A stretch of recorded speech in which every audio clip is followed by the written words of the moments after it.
Hello everybody and welcome back to Once Upon a Dice Roll. Hello. Hello. Hello. Hello. Hello everyone. Do you have your bingo sheets ready? You guys have your bingo stuff ready? Oh, you know I do. and your marker, your little marker thing? I've never been more ready in my life. I'm ready. I'm ready.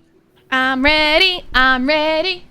All right. Oh, I forgot to do one more thing. Look at me. I'm here like an hour early every day, and I forgot to grab something. It's okay. Oh, boom. There it is. They're only human. Right. Why are you trying to be perfect? I'm a DM. Have you not met a DM? Well, no, not DM, but like Ash too. As well. Just in general. Not just any DM. Not just any DM, okay? That's. I think that's a good assumption for almost every DM. Is they're all kind of perfectionist. True. All right. Shit. Well, hello everybody. Welcome to episode 5 of Once Upon a Dice Roll. I almost said 4 there, but welcome to episode 5 of Once Upon a Dice Roll. We'll get started tonight with doing some quick audio checks. So if everything sounds good on our end, go ahead and type a 1 in chat. This is Ashley. Hi everybody. My name's Ashley. I am your DM today. Really excited to get into episode 5. We had some really fun rolls in the last episode. So excited to see what we have in store today. Hi, I'm Ashlina. I'm not on camera because me no feel good. I'm in gremlin form, in the dark, but it's okay. I'm be playing Kathleen. Yeah, be playing Kathleen. My rolls sucked last episode, so hopefully they'll be better this time. But thanks for being here. Appreciate you. Love you. Okay, bye. I'm Blue Jay. I will be playing Amuriel. I was missing for half of the episode this time, so I'm kind of like glad that my character already has memory issues, so I can just be like, I don't know what happened. I don't remember anything. Everyone has to explain everything to me. Honestly, though. Hi, I'm Calamity. I forgot what all we're supposed to say. I'll just go with my general. My pronouns are she, they, and I'm going to be playing. I'm going to be playing Lyrican, who is Feisty. tired. Oh, that too. That too. Feisty and tired. I think that's just a personality trait at this point. Yeah. Honestly, yeah. It's just the mood for 2022, honestly. Yeah. True. Yeah. Yeah. And hi, I'm Vandy. I play Myrtle, who's very old and also has memory issues, but will hopefully remember something. To piss? Maybe. Oh gosh. Maybe. Yeah. All right. I did get a note that I need to be turned down a little bit. Reaver, just let us know if everything sounds good on your end. Okay. Also, to let chat know, Stella, aka Adira, our Wood Elf Druid, is unable to join today as she's at Gamescom. Lucky her. Hot girl shit. Doing hot girl shit. Exactly. So she will be out for today's cast. So she will be taking a little cat nap. Maybe waking up here and there. I just totally threw my cap on my pen somehow. I don't even know how that happened. You do it like at least once a stream, I feel like. It happened last time too. Okay, we need to put that on the bingo sheet. Yeah, whenever we get up to our hot girl add it shit, to the whenever notes. we throw the cap of your pen. Yeah. Just Ashley randomly drops her pen. Also, since we are on a streak of it, here is our D&D shirt of the day. Guess I'll die. I love it. I fucking love it so much. We're gonna have to have a vote off of which is people's favorite shirt. I think that might be my favorite so far, honestly. Yeah. Really? Without a doubt. I like it.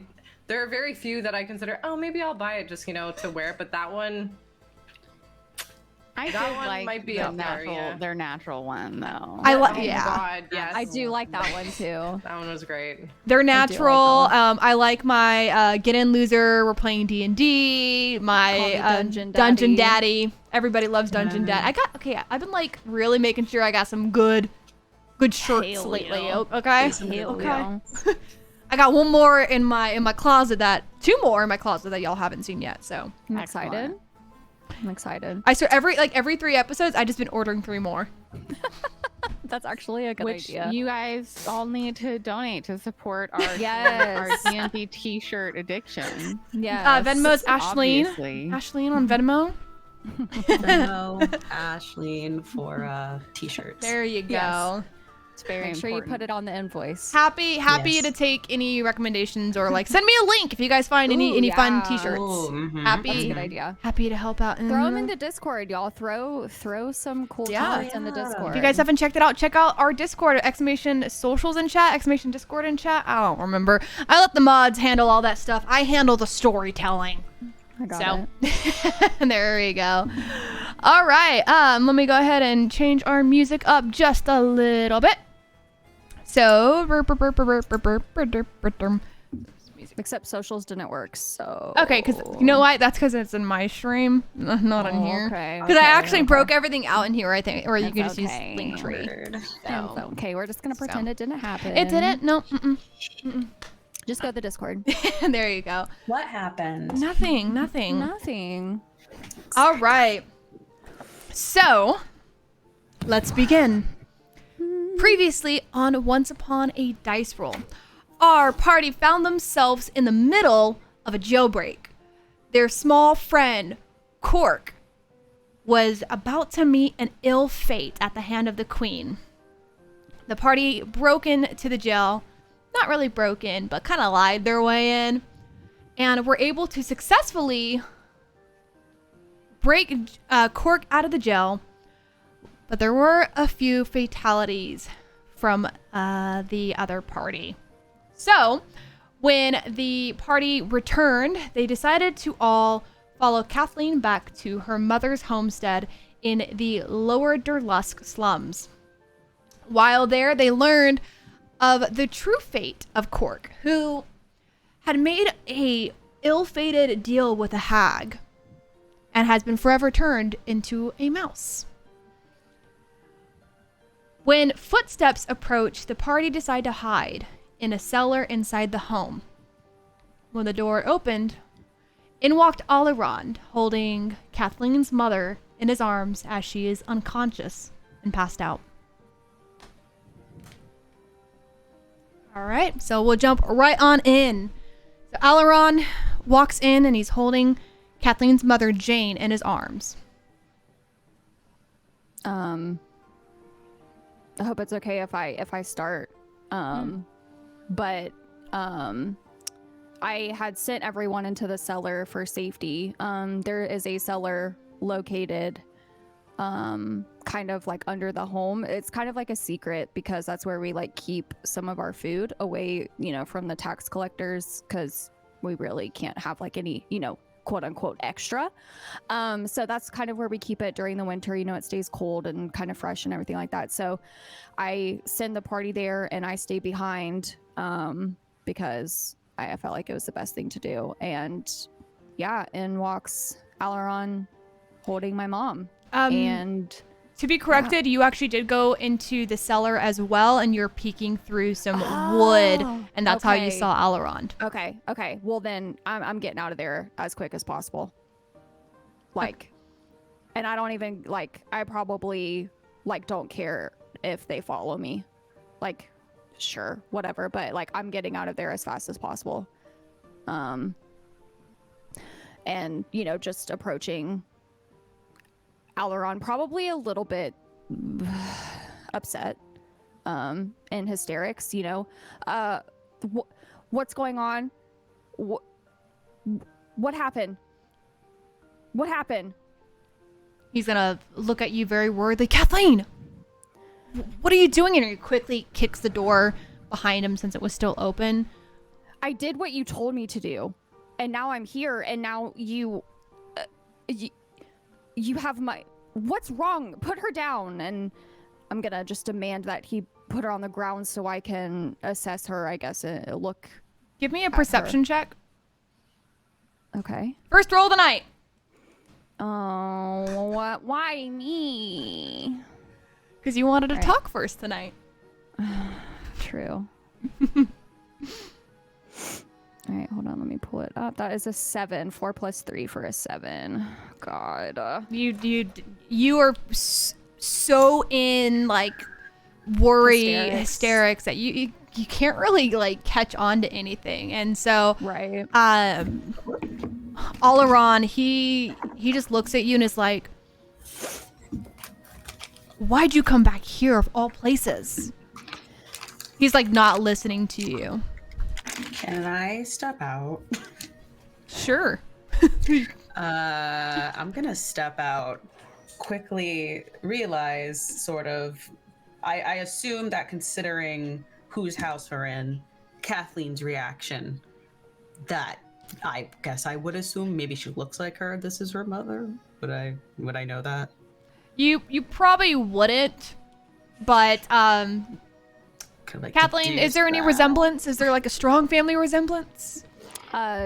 Definitely the jawline and the strong features, but my mom's hair is way longer than mine, and it's probably super grayed, especially at the roots, and not, not very upkept. Yeah. But- Lyrickin, when you see Jane in Alaron's arms, she's wearing like a peasant's clothing. She's wearing kind of a really tattered and torn long skirt.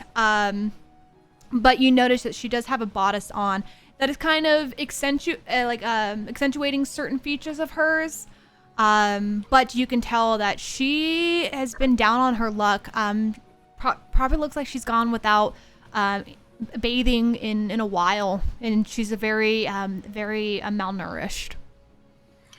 Can I roll a quick perception check just to see if I could see what's going on? Yeah. Especially I guess based on my reaction. Yeah, that's what I was thinking, because I will say, and this is all I'm going to say about it, is I think Lyrickin can tell this is family. Okay. So she is on it. Got it. That is an 18, 19. 18, Oh, right. 19. So you can definitely tell that there is some strong family resemblance between Jane and Kathleen, and you can tell that this is obviously her mother, and her panicked and voice lets you know that this is somebody that she really cares about. But spending a lot of time kind of going through like merchant areas, you quickly catch on to the whiff of what smells like ale and alcohol, and you can tell that Kathleen's mother is just passed out drunk. Oh, nice. I'm freaking out. I'm demanding that Alaron put her down now. I need to see her. I need to make sure that she's okay. Have you checked her for wounds or anything? Are you even looking? Kathleen, I can smell it from here. I'm pretty sure she's just needs water. What do you mean? You can She's smell been it. drinking. Oh. And I'm gonna kind of lean in kind of close to her mouth and smell. It's strong.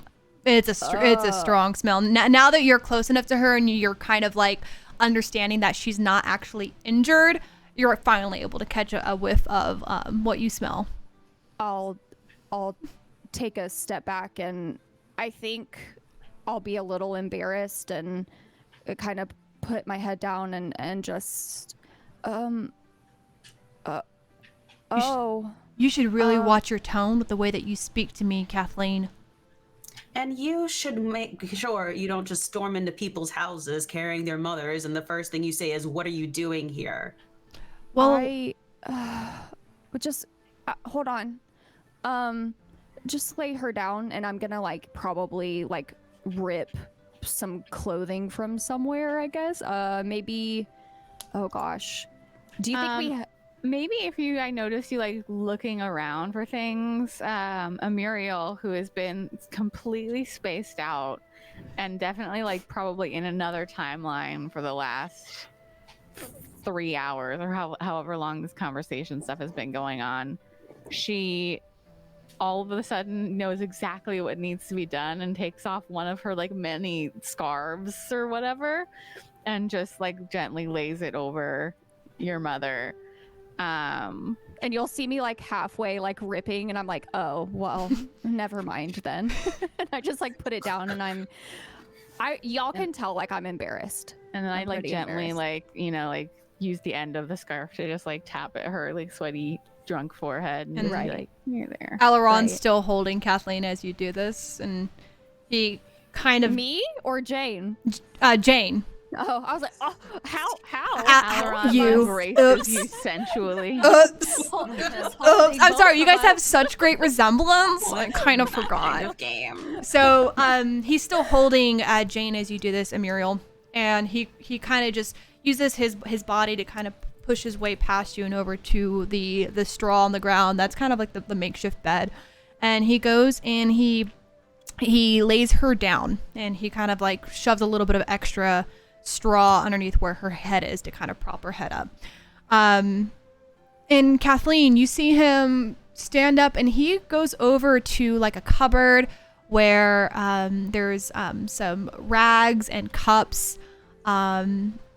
Something's off about this, and you realize he's been here before. Ooh. Okay, that's like out of game. Ooh. Ooh. I'm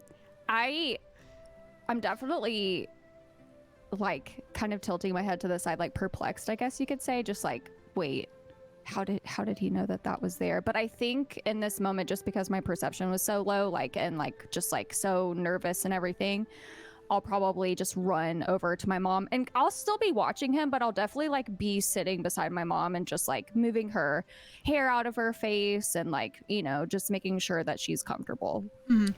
Ooh.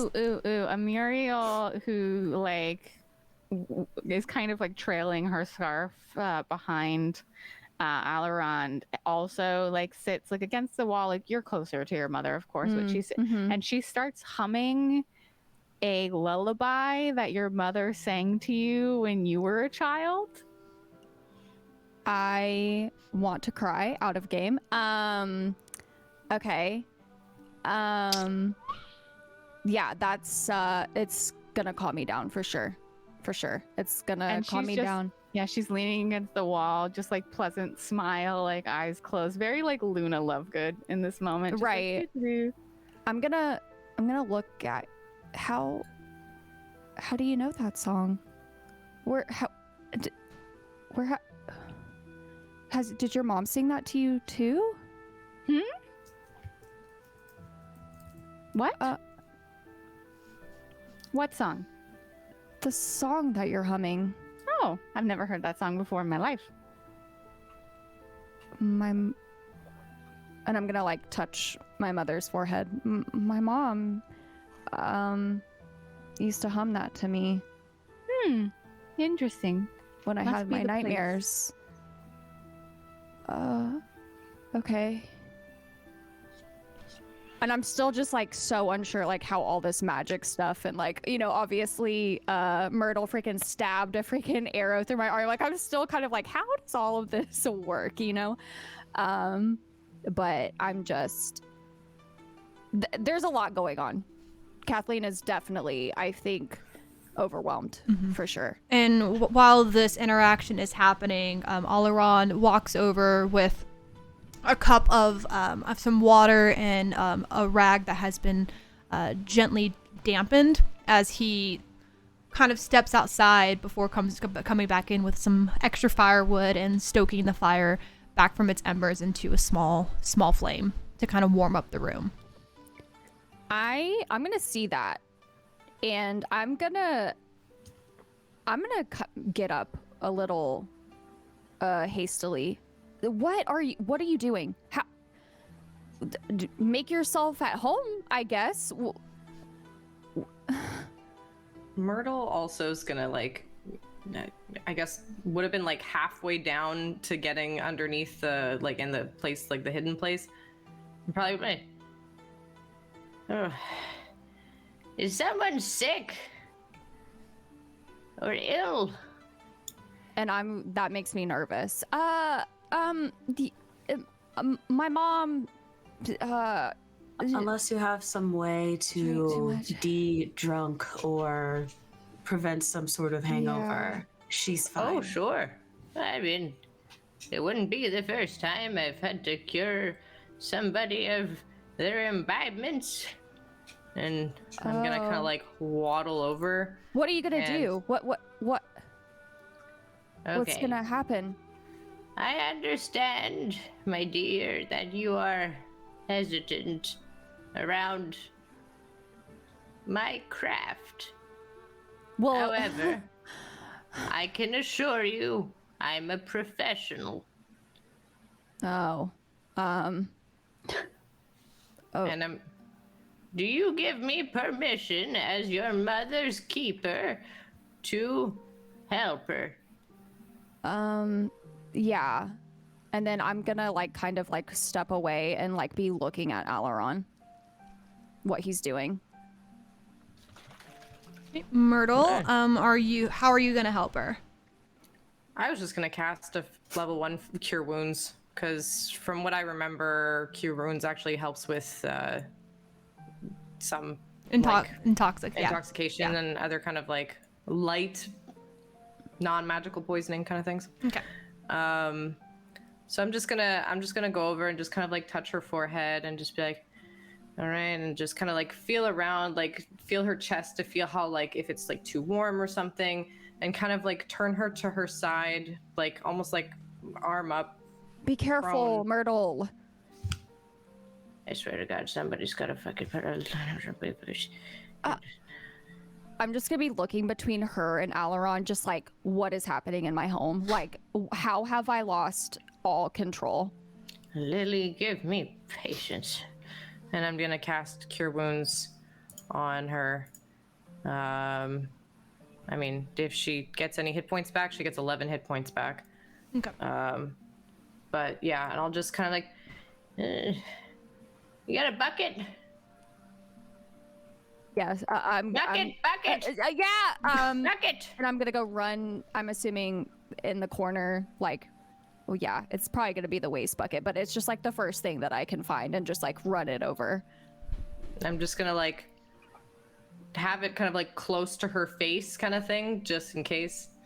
What's gonna happen? What's And Have you ever been drunk before? and her mom shoots straight up and immediately just starts vomiting in the bucket.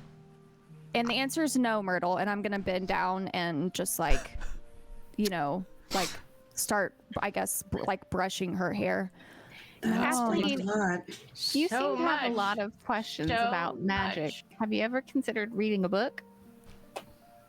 I look over at Lyrican and I just like raise my dragony eyebrows at her, like, God damn. Raises her tiefling eyebrows.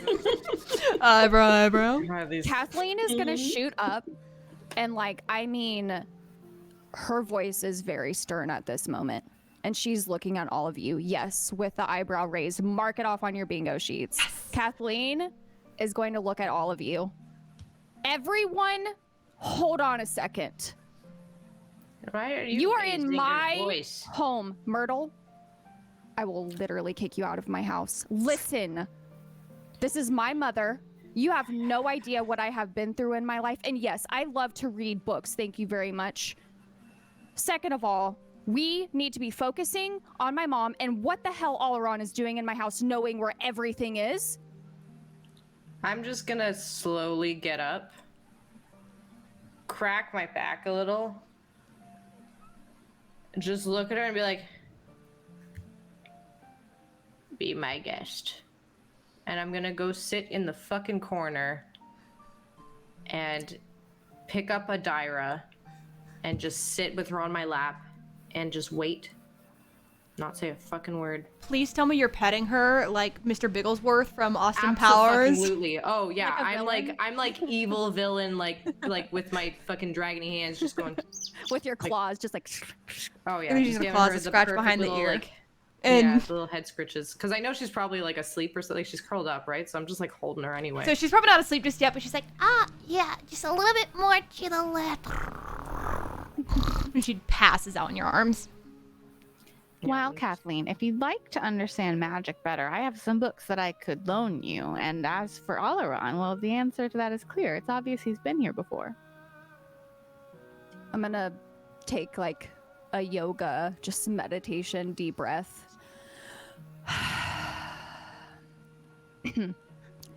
I am sorry for yelling. As you all can imagine, the last 8-ish hours has been not even 8, maybe 48 hours has been really stressful, and I'm embarrassed.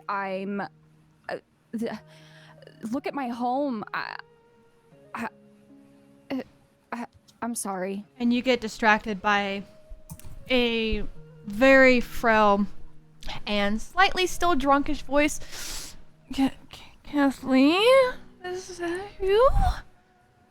Mom. And Jesus. She's Mom. like reaching out. Yeah. Kathleen.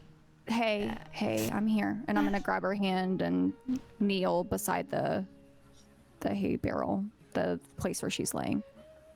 Hey. My darling. She's like putting her hand on your cheek, but she kind of misses and just kind of brushes your nose first before she puts it back on your cheek. Hey, Mom. What were you doing? That's my Where were you? name. Don't wear it out. Okay, where were you? What were you doing? I was having a little bit of fun Where? at the bar. Which one? All of them. Okay, what? Mom, what have I told you about this? Like, you can't, you need to, Mom, do you want to know who brought you home? It wasn't me. She like points over like behind you. It was Al. I'm just gonna look at him. Al, huh? Okay, nickname, cool. Yeah, it was Al, I guess. You really need to be more. He's a sweetheart. Have you thought about what a fine No, husband he would make for you? No. When am I gonna have Mom. grandbabies? Mom, this is not the time. No more drinking like this, please. I'm literally begging you. What did Dad say? But the last time we saw him, what did he say to you? Do you even remember? It was probably something like "I love you." I think he told me I needed a shower. That advice would also be good right now. She looks over to Muriel, and she realizes there's more people in the room.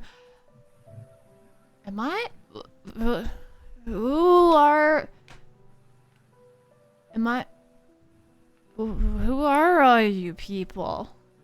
I'm just gonna like raise my arm like to let y'all just introduce yourselves, because like I'm running out of energy at this point. These are Me?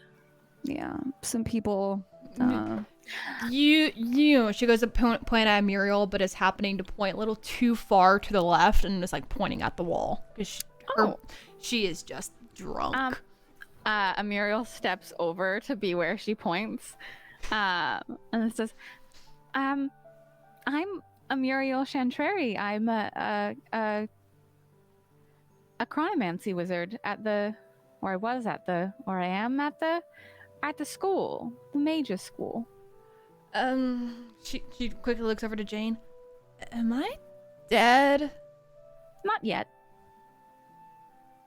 'Cause you look like an angel. Not quite. And she looks over to Lyrican. You. Who are you?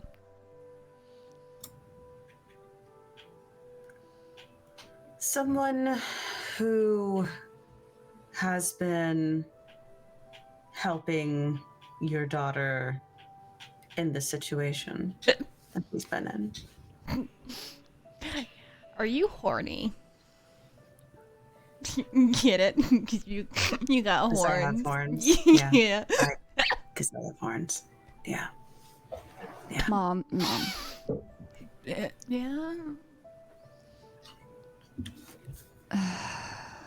And I'm just gonna get quiet and just like fuck my life, just like shaking my head, and I just like SMH.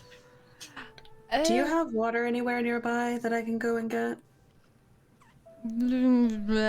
She's unable to like really kind of like get the proper words out. All around stands up. There's a well not far from here. I'll go fetch some water. yeah, Al. Go fetch some water. I was offering, but why don't you go get it? He kind of gives you like a little side eye before he goes and just grabs a clean pail and then heads on out.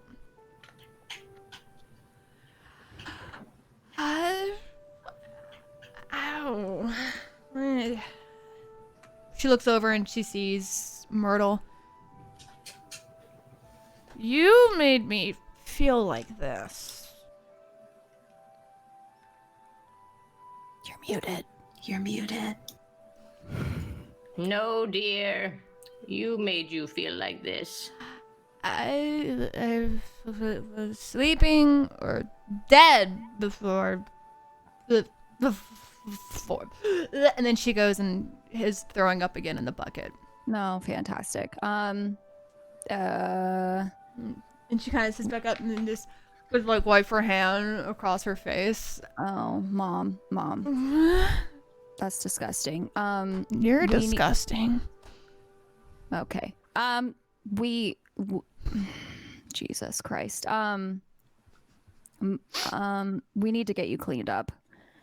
And I'm just gonna like look like defeated, like beyond defeated at the party.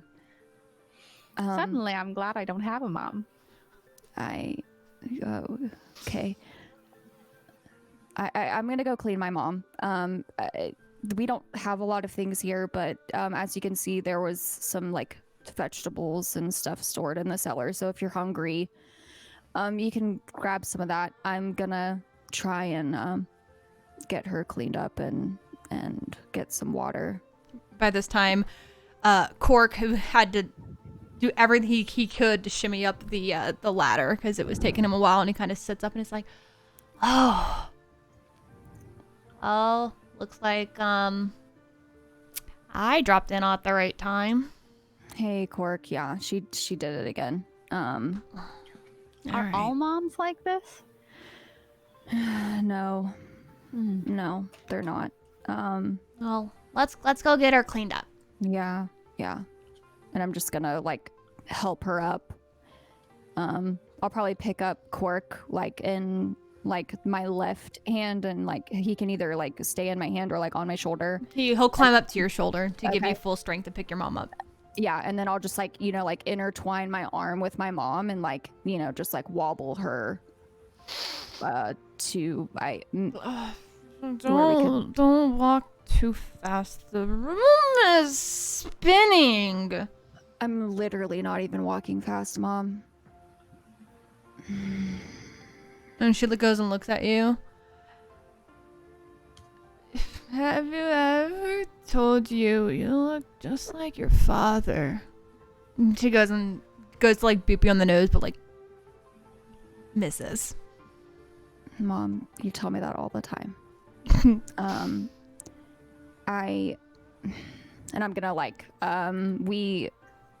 I guess there's like a more like private area of the home where we have like, it's more so like what a horse like would drink water out of kind of deal. Like a trough. It's a trough. Right.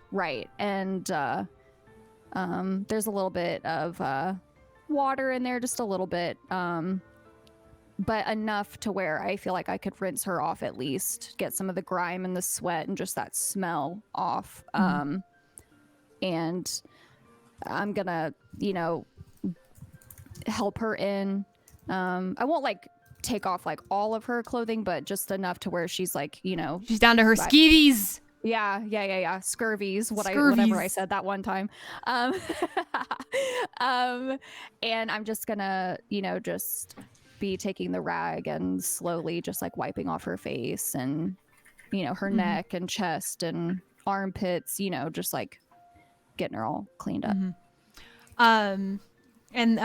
When you're doing this, Alaron walks back in with a fresh pail of water, and he's gonna bring it over and puts it next to you.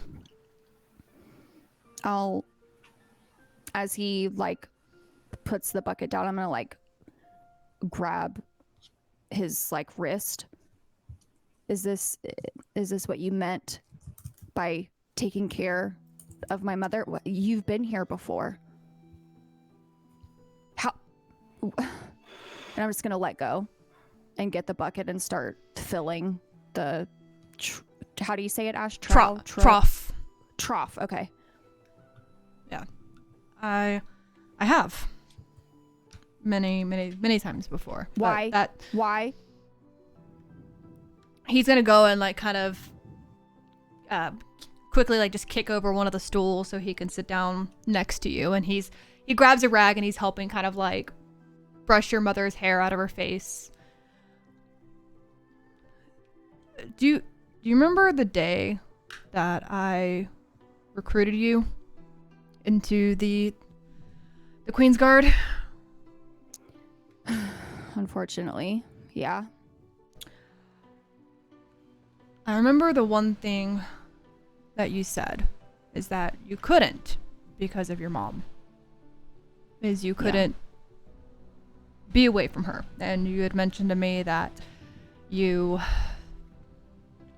only reason why you were joining was to be able to take care of her and send money home. Right. Well, all this time I've been coming over and making sure she was okay while you were in training and off in your tasks, because I knew you weren't going to be able to come and check on her and care for her. And he kind of nods over to like the little secret cellar that you guys have food in. The collectors know about it. But what I say goes. So they haven't been collecting here. Tears are gonna well up in my eyes.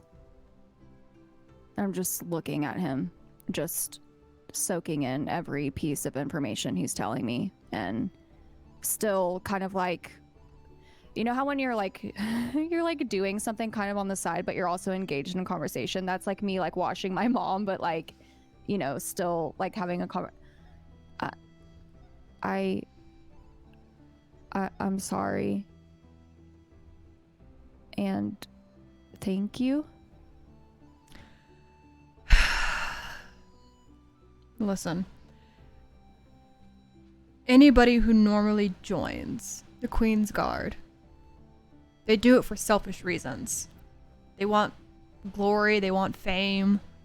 They join up because it's the family tradition.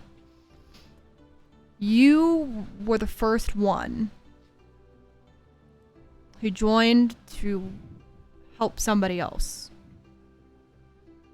And that was very telling of your character. I'm gonna yeah, but you know why I also had to join, and I'm just gonna giggle to myself. Yeah, we don't gotta go into details of that just yet. And he kind of chuckles as well before he gives you a little pat on your shoulder, on your back, and he stands up. Is that where I was stabbed? Yeah. Okay. Why not? I'm gonna be like, yeah. Ow. And I'm gonna like kind of look away and like where I think Myrtle's direction is gonna be, and there's something I need to do. Do you mind helping her get back in her clothes and make sure she has water? And I look at you and I look at Alaron and Cork and just like nod, like, yes, I will be right back kind of thing. And I'm gonna approach Myrtle. I'm just kind of absent-mindedly just petting the cat, just not even looking up. I'm gonna get down on your level, I think. You know, to where like we can kind of look each other. Myrtle. I'm sorry. I lost my temper.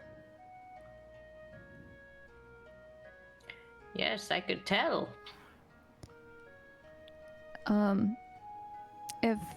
If I could just, if you don't mind, I've taken care of myself, my mom, sometimes my father, and all of the people around me, all by myself, and it's hard to ask for help, and it's hard to let other people help people that I love, and I'm sorry. I'm sorry, Myrtle. So what are we gonna do about it? Because an apology is only as good as the steps you take to make things better. Right. And I'm gonna stand fully up. I need to learn to trust you. And No, you need to learn how to calm the fuck down. And I'm just gonna look at you like kind of like confused. You need to learn to relax and to not worry about everything all the time and get your hackles all up for no reason. Your mother was drunk. She wasn't dead. We could have taken 2 seconds to check her fucking vitals first before getting all rah. I'm gonna You start. know how many dead people I've seen in my life? I'm gonna start cracking up laughing. Myrtle, did you just say fuck? Did I?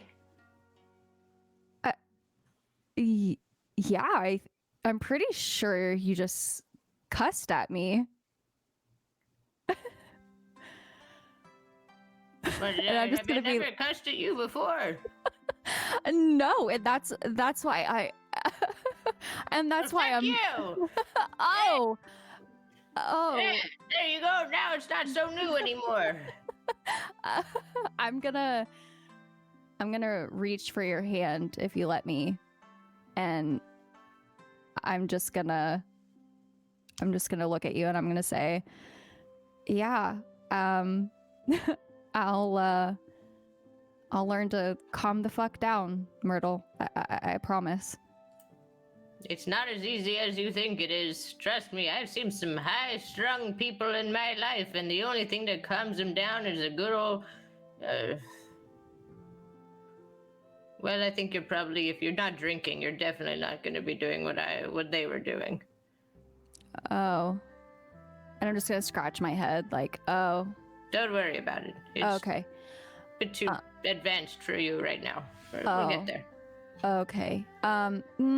Maybe not too advanced for me, and I'm just gonna give you a little smirk. But yeah, I really care about my mom, and yeah, I've been doing this by myself for a long time, and yeah, that's all. I'm just gonna take my hand out from hers and be like, So when are you going to get it through your skull? and just kind of knock on her fucking forehead. That we're also here to help you. Yeah, All of us. Some are a little bit more detached than others. I just look over. Yep. I'm gonna look over and smile like an actual like, okay, acceptance, smile.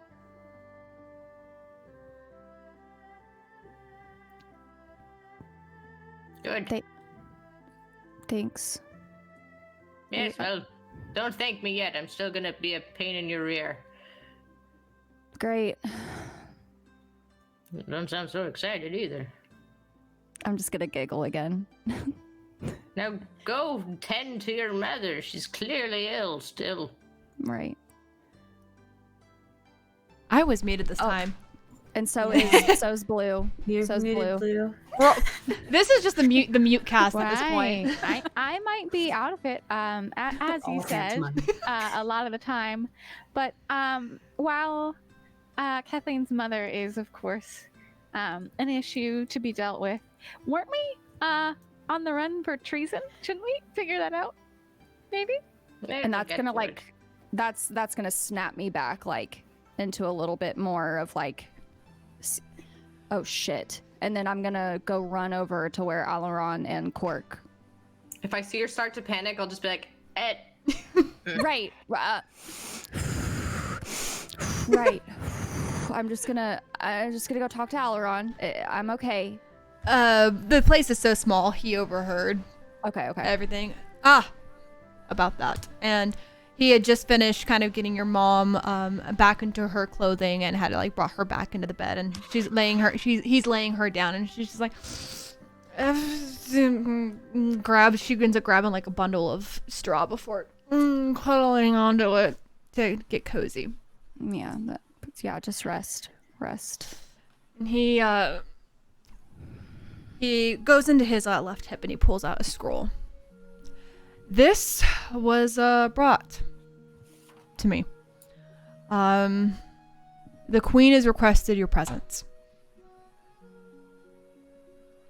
Me? All of you. Nope. I won't be going. Nope. Tell her. I see. Don't tell her anything. We don't exist. Nope. It was direct orders that I escort you all to the queen's throne room. Absolutely And you also told not. us to get out of town. Yeah. Thank you, Lyra. You told us. We did what you told us to do. We need to leave, Alaron. Do you not realize? They don't know it was you guys who broke them out, since you guys killed everybody. I mean, this guy listen, knows now. I tried to avoid that. Who did we tell? I don't remember. I told you guys to go and break. He's in a very hushed tone now because he doesn't want any passerbyers to potentially hear. I told you guys to break him out. Do you know who did? He motions over to Cork. Obviously. But you guys killed every witness but 2. Who? No, I think he's still alive. He kind of like brushes his like blonde tassels out of his hair. Kathleen, what's the one thing I've always taught you? Know your witnesses. surroundings. Yeah. No witnesses. Know your surround. Do you not know that Rodan and his mother were both being held in that same jail? I asked you where they were. Did I not? And I'm gonna look at the party. Did I not ask? They were moved there. I was unaware. But Fuck. he puts his hand, trying to get you to calm down. When you guys took care of all the guards, they took it upon themselves and they broke out. So right now it looks like they're the ones who broke out, killed the guards, and let Cork out. Okay, so we run. Why run? Nobody even suspects you. Then why are we being called to the court? Because you all were the ones who caught those 2 the last time. I can only assume the queen's gonna ask you to do the same thing, considering they're being held for the murder of Muddock. Nope. What about Cork? they think that he was conspiring with them. So it makes sense that they would break him out. So what about sleep? I guess Great idea. we don't have to go just right now. It's a little bit late into the afternoon at this point. It's not dark enough, but Alaron kind of looks out the window and kind of peeking through some boards because there really isn't any window. I can make an excuse to not have to take you guys until tomorrow, but I have to report you all tomorrow to the Queen's throne room. She has directly requested all of your presence. First, oh my god. Suddenly I'm very ill. No. The plague has taken me.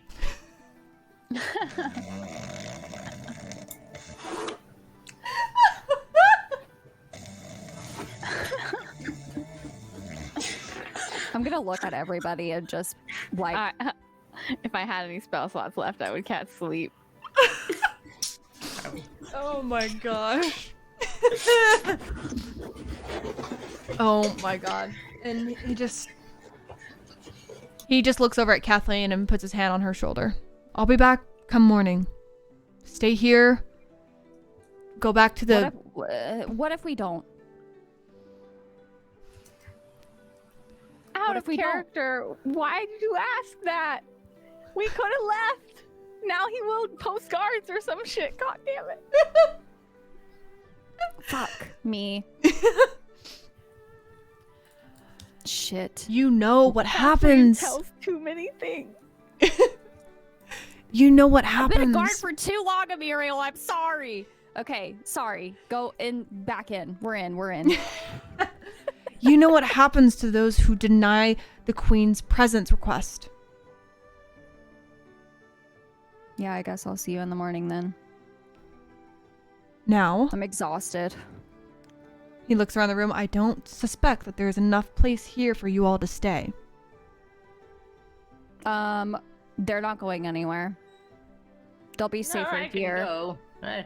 I'm sure I can find it. There's places around the city. I'm sure I can head back to. He goes into his pocket Yeah. and pulls out 3 gold and hands it to Kathleen. Black iron casket. You guys can stay there. Okay. Keep one of those gold for yourself. I will be sleeping elsewhere. Don't tell him to keep his gold. We take the gold. I don't want to go. He gave it to Kathleen anyways. Muriel's out here trying to get money. Don't tell him what we're doing and take his money. She's not a time wizard. She's a time and goblin. money to escape. And y'all are like, no, I don't want it. She's a time goblin. Oh my All right, she's not a time wizard. I'm just gonna close my fist as soon as Lyrican says, I'm just gonna close my fist and put my arms across my chest and like have the money in my hand closed underneath my armpit, like with my arms crossed. At this point, Yeah. he's getting a little frustrated. Just, I don't care where you guys stay. I will be in front of the cast iron casket tomorrow morning to come and get you all. Do you have any snacks? I'm just kidding. That was out of character. So do you have any snacks? I mean, like, what about a last meal? I need money for a last meal. Kind of. Just for when we're hungry. Okay, sorry. Yeah, whatever. I'm just gonna have my arms crossed. Ian, please. Sugar daddy. Yeah, sure.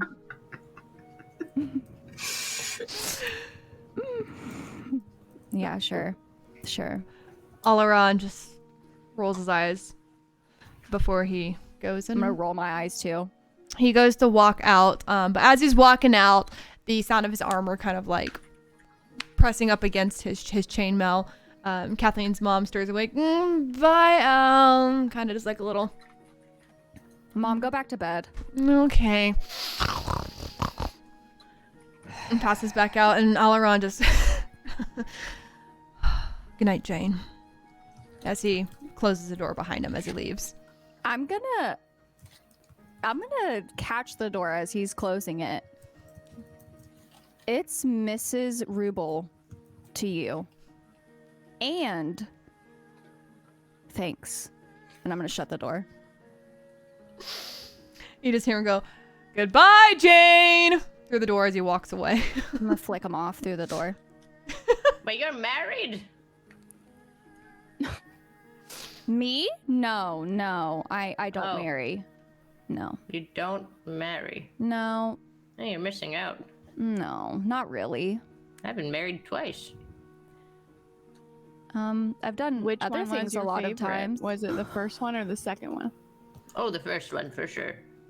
Oh. I miss her a lot. Oh.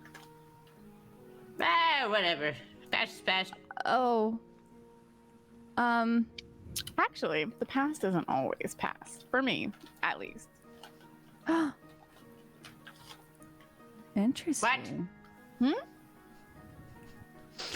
Time is linear. What are you talking about? I can imagine Muriel has like You would think like an that. apple or some like fruit that she found down in the cellar. She's kind of just eating it, and, like you are now. Oh, definitely. She has lots of pockets. There's many snacks. You had snacks this whole time. I'm just kidding. Pauses with an apple halfway to her mouth, like, no. Mm-mm. I don't have anything. Do I need to add 3 gold to my Yes. inventory? Okay. I'm gonna walk over and just check on my mom one more time. Just She is out cold, but she's not passed out from alcohol right. poisoning, intoxication. She's finally getting some rest. good. I'll push her hair behind her ear and give her a kiss on the cheek, and I love you, Mom. All right. So as we wrap up the night, what is the party doing? How are you guys gonna end your night? Are you guys going to sleep? Where are you sleeping? I'm gonna head back over to see Penny. And go sleep there if I can. I mean, I will probably choose not. I mean, I don't have a lot of like qualms about living spaces, but sleeping on a straw mat that someone's puked on is probably where I draw the line. So I won't be staying here, and instead we'll probably follow Myrtle. Fair. Lyrican will be going to the forest and sleeping there. At this point, I'm confused, and after Myrtle and my like kind of understanding, I'm gonna go where she goes. So you're gonna follow Myrtle to the cast iron casket?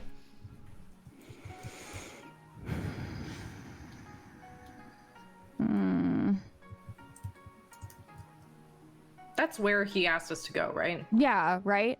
He said he was But gonna said to meet him there in the morning. Yeah. Okay. I'll stay with my mom. Sorry. all right. And Adira obviously is still just passed out in your arms, Myrtle. Yeah, I just have her as in one arm, and then I'm like with my staff on the other. And Cork, who has not left Jane's side, looks at Kathleen. I'll stay here with you. Make sure Mrs. is gonna be okay. Thanks, Cork. I appreciate it. Gosh, thanks. So, with that, we'll have Muriel and Myrtle and Adira all kind of make their way to the cast iron casket. And Lyrican, you are gonna head to the forest. Where are you going? Where are you sleeping? A few miles away. There a pretty like fair distance, probably like a 30-minute walk. There is a small elven village, and that is her home. So she's gonna go there. Okay. So you return to your elven village. By the time that you get there, it is a little bit darker, and since your village does kind of rise and sleep with the sun, everybody's kind of gone to their quarters and have all turned in for the night. So your village is quite quiet right now. Mm-hmm. Are you going to turn in as well? I think first, she's probably gonna like see if there's like any food stashed anywhere, honestly. And then maybe like try to replenish her arrows. Just like make sure she has supplies. She is heavily debating whether she should go or not. But I think deep down she knows she's gonna end up going. Okay. To the cast iron casket in the morning. Yeah, so you probably would end up going to the one place that you know that there's always food stashed, and that's probably in one of the hunting cabinets outside of Tanner's homestead. Mm-hmm. And that's Taonor.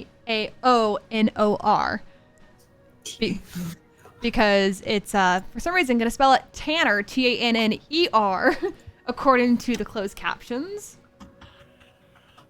So you find yourself some food. You do find more so of like meat, jerky, like meats as in jerky. Oh my god, my brain is not working right now. So you find some like jerky and some fresh like picked berries from the forest before you turn in. Mm-hmm. As quietly as possible. Does not want to wake anyone. Yep. So, as you drift into sleep, you fall into a dream. You are riding on a really beautiful horse. It is this brown speckled horse that has a little bit of hint of kind of merle and white throughout its coat. And you're riding currently bareback. And you hear the familiar squeal of a boar that you are currently hunting. And in your dream, the boar kind of transforms and is directly in front of you. This is a familiar feeling. It's a hunt.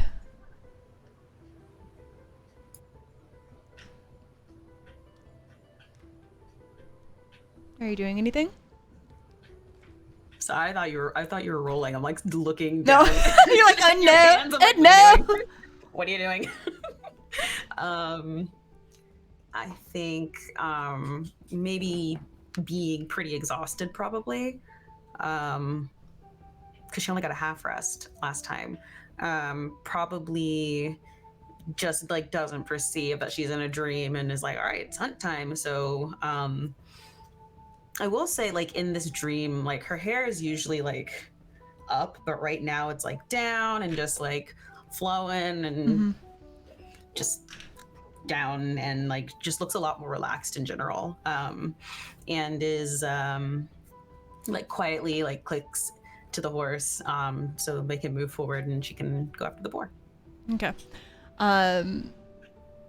This dream you're having feels almost like a memory of a few years ago, and you hear the very, very familiar voice. Lyrican, what are you doing? Hurry before it gets away! And you look to your right and you see your sister also on horseback as she draws her bow and goes to shoot at the boar.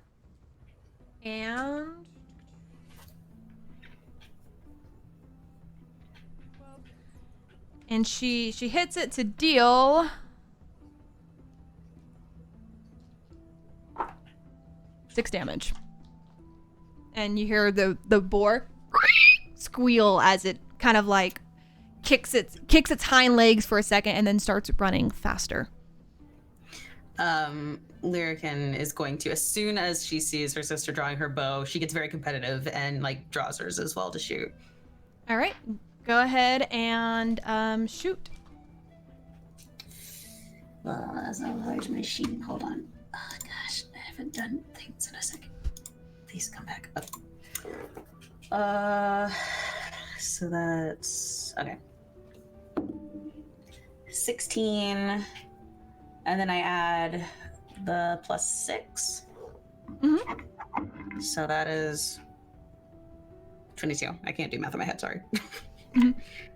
So, as you draw your bow back and you let loose your arrow, the arrow flies straight into the boar, and you hear the last final squeal before it falls to the ground and kind of skids, pushing a bunch of like the grass out of the way. Yes, Lyrican, you got it. You know I would. Had you any doubts? It looks like we've taught you well.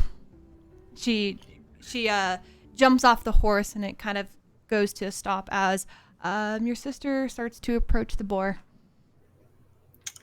And she will also hop off and start getting like things ready to help. I don't know how like I guess rope to tie it to something. I don't know how you carry a boar.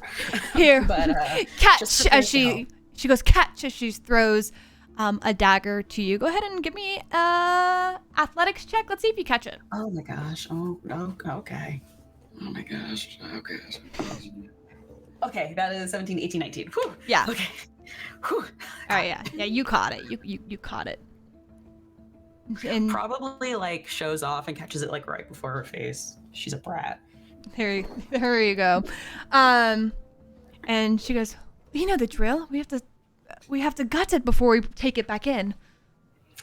Unfortunately, yes. We have to make sure it's dead fully first. I'm not cutting something open while it's still living.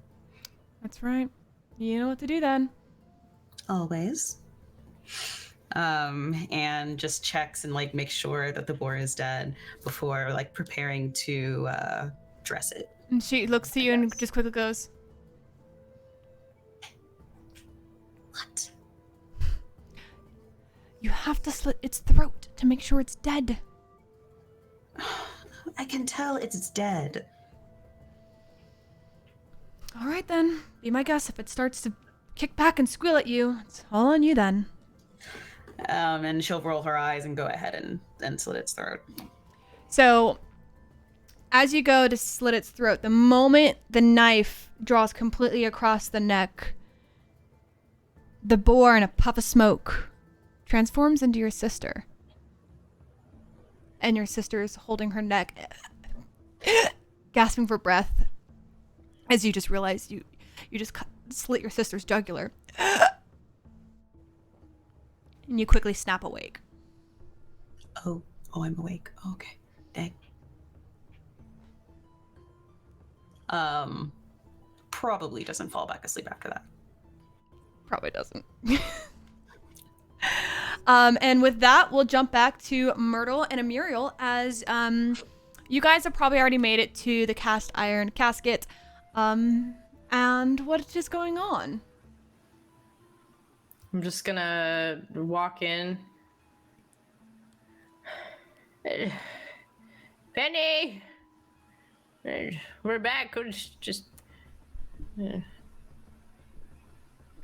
As a quick, I don't know, clarification, were we planning on seeing the Queen tomorrow, or?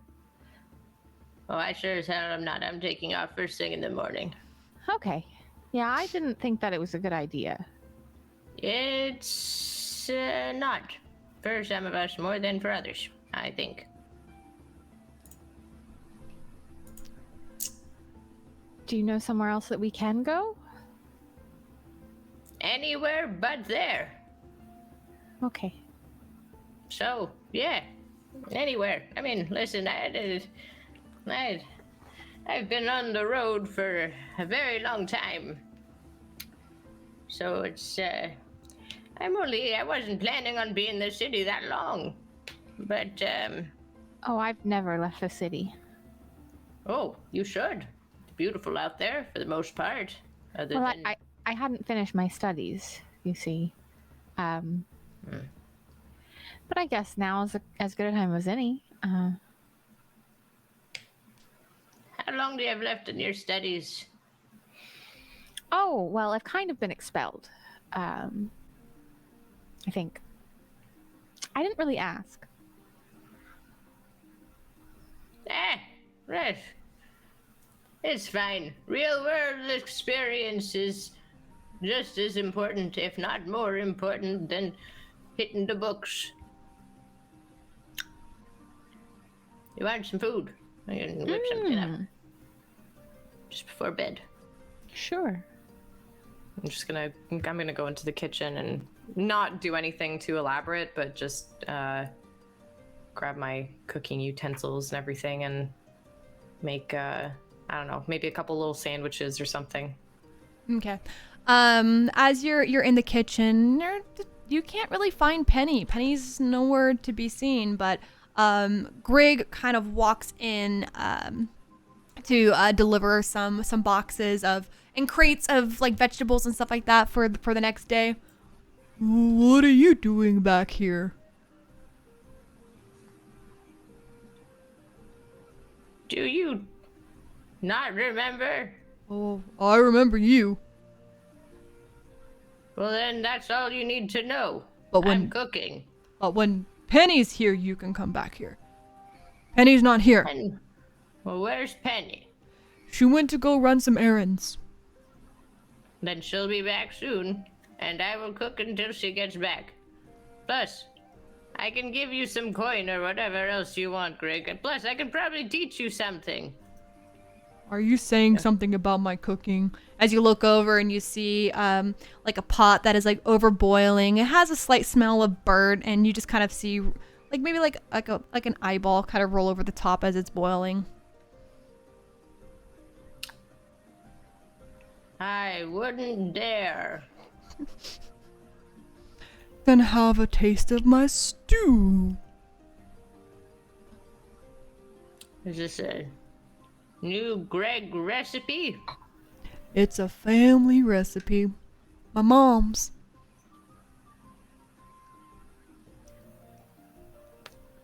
He goes over with the wooden ladle and kind of like ladles him up and goes up to you. You'll like my stew.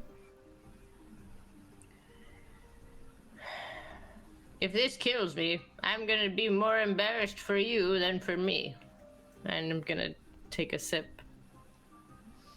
So you take a sip, and it's pretty rancid. It is completely lacking any kind of like salt and seasoning. You taste. What is that? Is that a hair? More fur. You give me a perception roll. Ugh. I don't know how I feel about this one.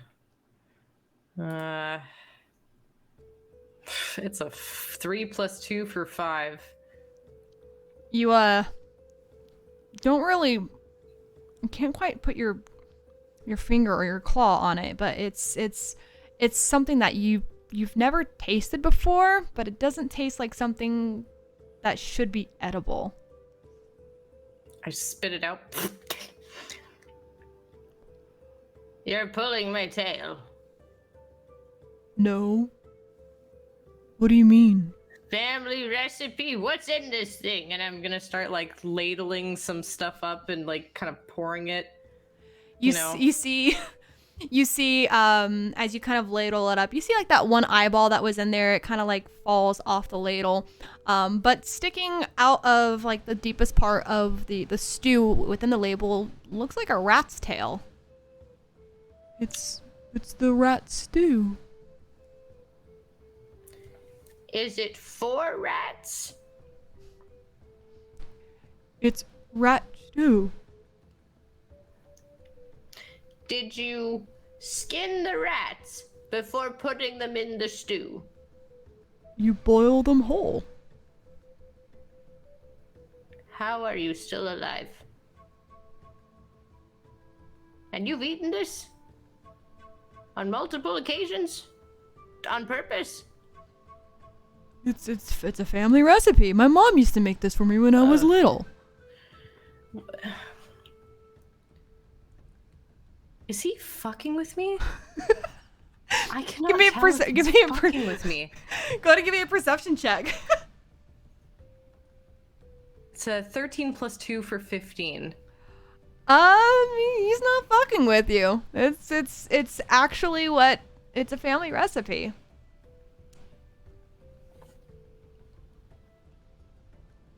What, okay, is he like an ogre or something? He's not like, is he human? He's half orc. He's half orc. Okay, that's fine. Listen.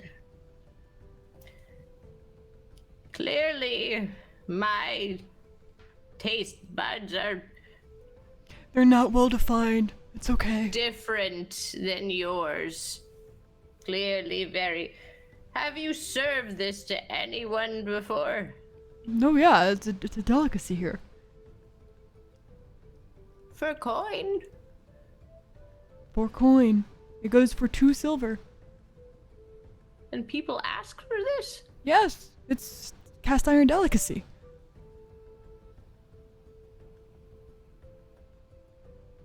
There's a reason why we're called the cast iron casket. You don't say. The food comes straight from the casket. Oh, God.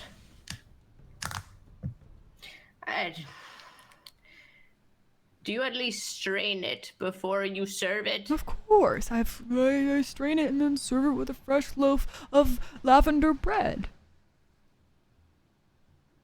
I'm going to investigate this lavender bread. Is it lavender because it has scents of lavender, or is it lavender because there's a purple mold on it? Because I swear. Go ahead and give me another perception check. Oh my god. Myrtle, aka the health inspector. It's a natural fucking 20. I got a natural 20 on this. Plus 2 for 22. I'm inspecting the bread, bro. This is How are you inspecting it? Like, I am. take us through the details of how deep into this inspection you're getting. Listen. Myrtle's been on the road a long time, you guys, okay? In all her times on the road, she has inspected a lot of bread. She's had, fresh bread, burnt bread, crusty bread that's just like a couple days too old, like she's had all different kinds of bread. She knows the molds that are on the bread, from like being too warm, too moist, to fucking, whatever. She knows her bread. She's looking at this bread. She picks it up with her claws. She first turns it over to see like all the edges of this bread. All right. Yes, even cornbread. All breads. We don't discriminate on types of breads in here. We don't discriminate, honestly. So she's turning it over. She's looking at all the little creases. She's seeing if there's any kind of flourishing bloom of what's it called? Of mold. Mm-hmm. So she's going to see if she's also going to break open one of the pieces to see on the inside to make sure it doesn't have anything kind of crawling through it. She's inspecting the bread. So the outside of the bread looks like normal bread. It's got this perfect crust to it. When you kind of hold it within your claws, it makes that perfect kind of crunch, like good sourdough type of bread. And you smell it, and it smells like lavender. And you rip it open, you see veins of purple mold going through it. But this is a different kind. This is one that you recognize that can be repurposed and utilized for medicinal purposes.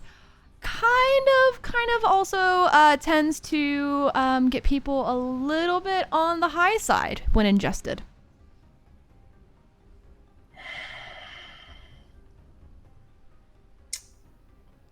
Greg, Yeah, where did you get this bread? I make it myself. And these fun purple lines. It's the lavender. Lavender what? Lavender, like the plant. No, dear. This is lavender mushroom. This is lavender fungus. He takes the loaf and... It smells the same. But... No, don't eat it. Don't. How much do you eat of this when you're working? Maybe 3 rolls a day. 3 rolls! It's my That would kill a human! good thing I'm only half. Oh, for goodness sake. Very Maybe not delicious. This Oh is my goodness. awesome. Nope, it's okay. I only have it during the solstice. When is the next one? Who knows? I don't remember what day it is anymore. Make sure you, Ugh. God. Well, I gotta go tend the front. As he Alright. pops the other roll of the lavender bread into his mouth and walks his way out to the front to continue tending to the other patrons of the inn by serving them ale.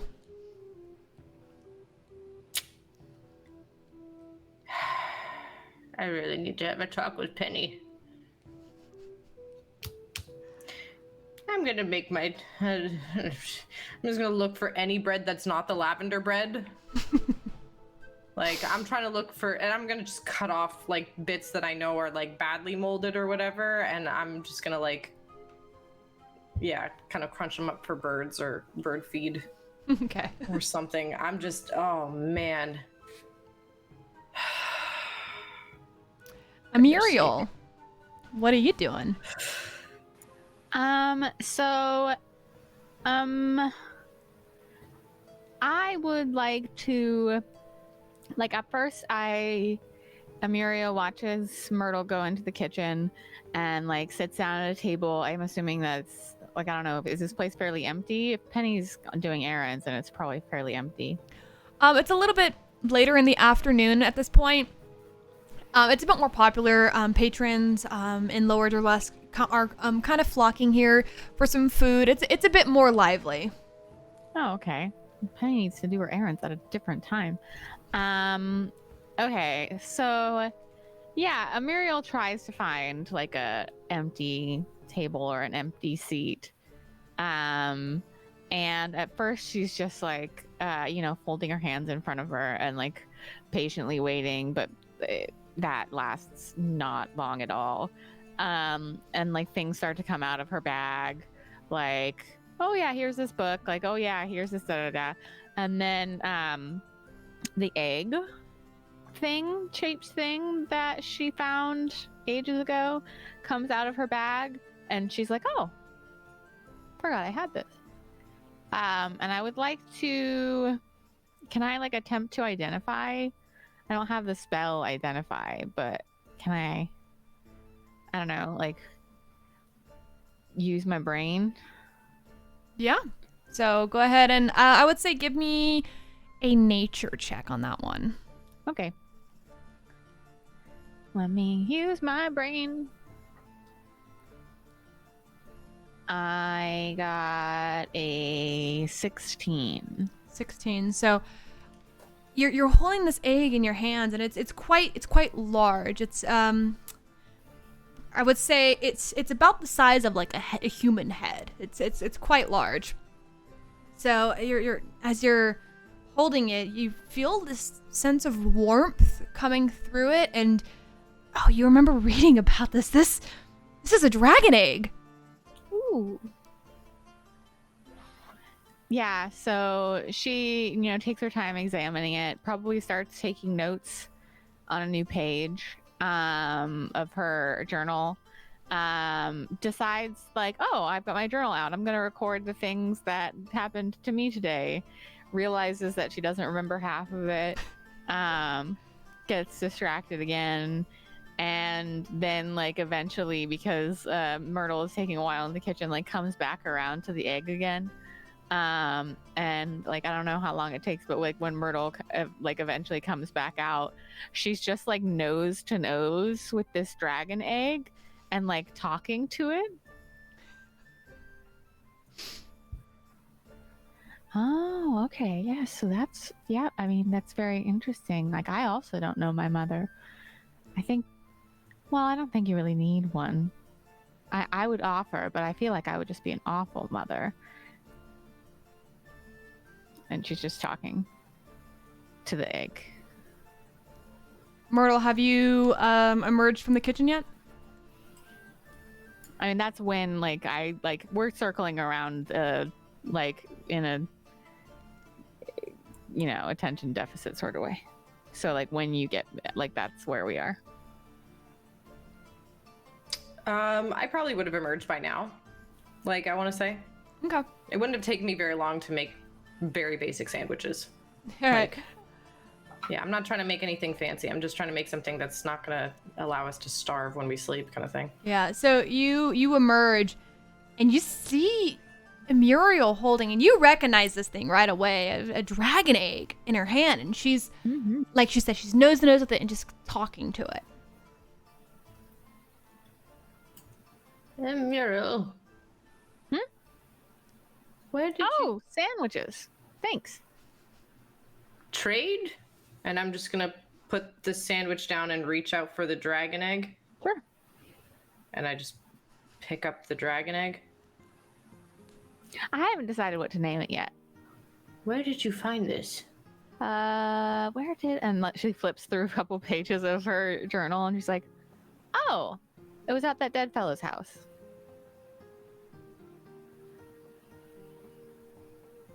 Muriel, we can't have this out here. And I'm gonna try to like put it like back in her bag or something, or just put it away. This is... That's not. It's not like when I recognize it. Is it like a dragon egg or is it like a dragon-born? Like it's not like a dragon-born egg. It's like a little dragon egg, right? A literal dragon egg. Muriel, this is not...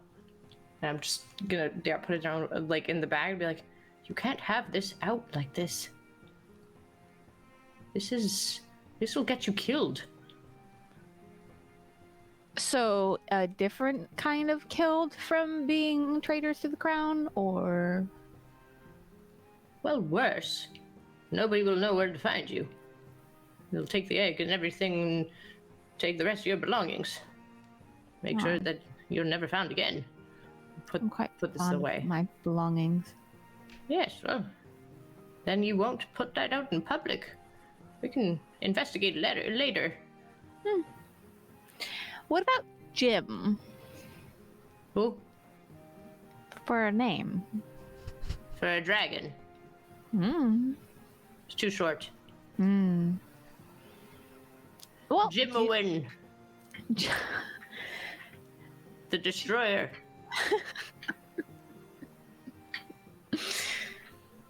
that does sound. I mean, do we want to set them up for being a destroyer before they've even become alive? No, you're supposed to play around with the title. So it could be Jimowin the kind, the wise, the great, the storm, Jimowin the Ashen King. How do we know it's a boy anyway? Oh, I don't. Oh. I guess Jim could be a girl too. Myrtle, give me an Arcana check.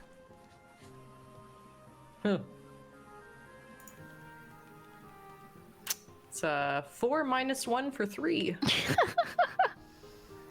Being a little on the tired side, you can't tell really much about what kind of dragon this might be.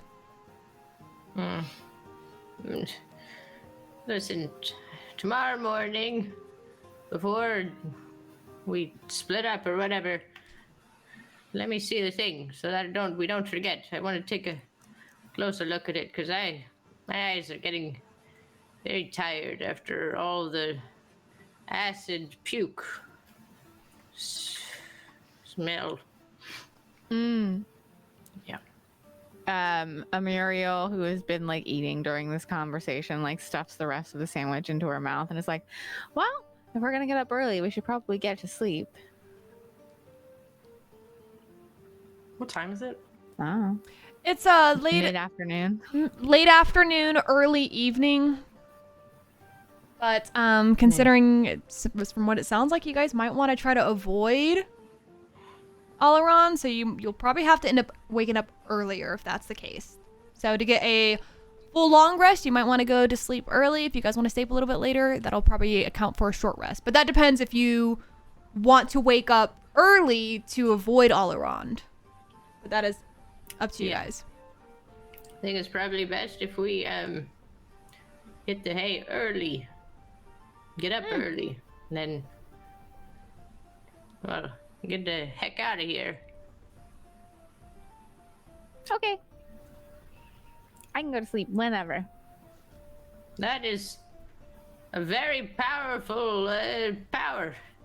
Me Sometimes. too, although sometimes it's not willingly. Sometimes I can make other people go to sleep too. But not right now. Huh. Good to know, actually. Huh.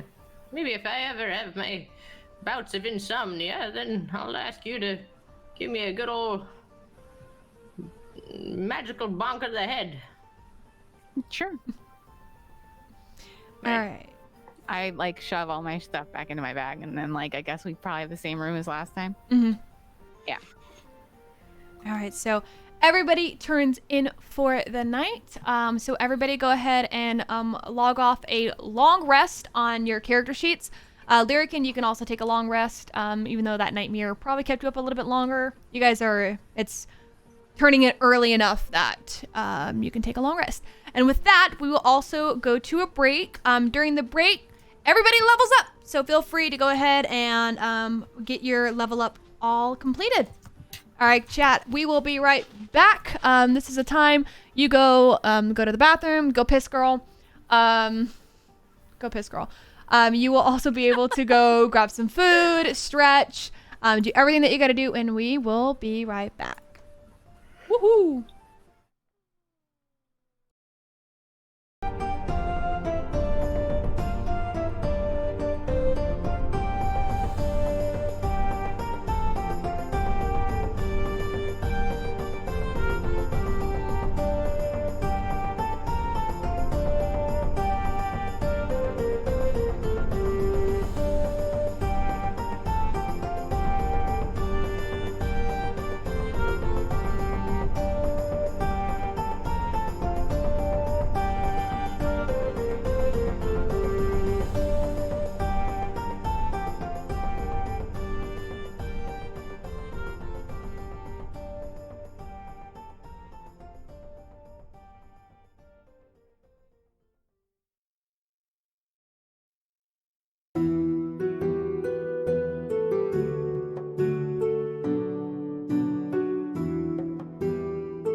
everybody, and welcome back.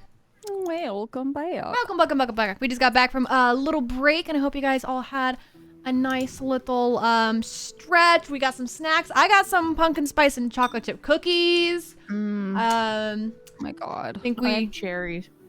cherries. Ooh. Cherries are the best. They are my all-time favorite. I go through at least like a pound a week. Not a day. I'd be very concerned if it was a day. A pound a day. I'd be like, Imagine. I'd be like, how's your stool right now? Yeah. How is your health Wow. down there? Very. That's a little shitty. Is that a dad joke? That is a dad Well, joke. it ain't peachy. That's a There's dad jokes. We got There's plenty a of dad dad jokes. fucking dad joke. There it is. All right. Is this about to turn into food ASMR stream? Look, we are always perpetually hungry and horny. Welcome to Once Yeah. Upon a Dice Roll. Welcome. I think that's our new tagline. Oh god. Perpetually hungry, perpetually horny. Make it a I shirt. hate it. I hate it. Does that count for the bingo? It does. It does. It does. So if you It's guys been don't marked know, off. It should have just been called. yeah.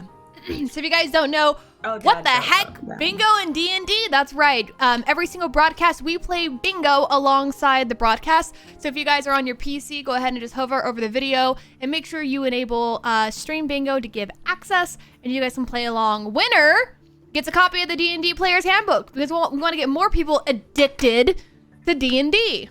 That's right. So we will be giving that out. And you know, we've gone two episodes without anybody winning so far. Mm-hmm. Will we go for 3?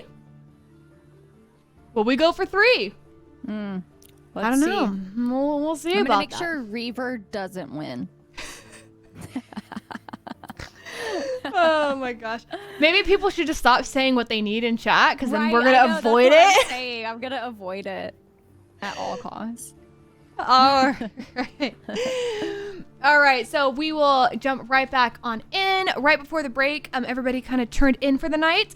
During the break, we did get to level up, so everybody got to level up on their side. So we would jump to Lyrican. So it's early in the morning, and considering you got to your village probably before everybody turned in, and you turned in. You're up early. You hear the birds chirping, and it's kind of signaling to you that it's morning and dawn is breaking.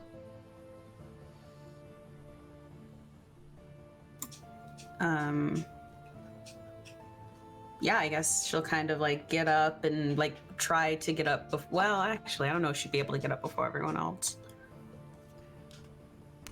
Where Considering did they're you up where early. where exactly did you end up falling asleep? Like in your own homestead or in a tree? Probably in her own homestead. Though I imagined it being like a tree house situation. I imagined she had like a little house in a tree. Because she likes trees. But yeah, probably in her own little place.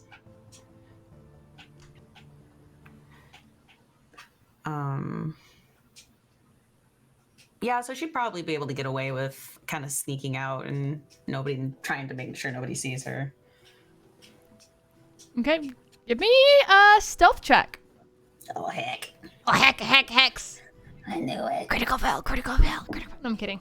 That's a How dare you. 12, right? I'm a DM. Okay, it's called content. Oh, okay. 14. It's a 14. You make it just fine. You're pretty stealthy. You know exactly which boards in your homestead creaks when you step on it. So you make your way swiftly out and down the tree.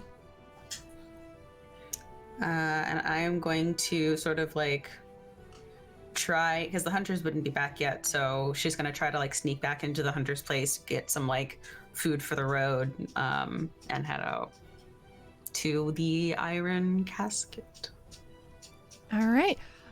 So as you are at the hunter's lodge, you gather up a few things, like some extra berries and jerky, and you probably just kind of like get whatever that fits in your pocket before you kind of head out. But before you do, you hear coming from the stables a very light whinny.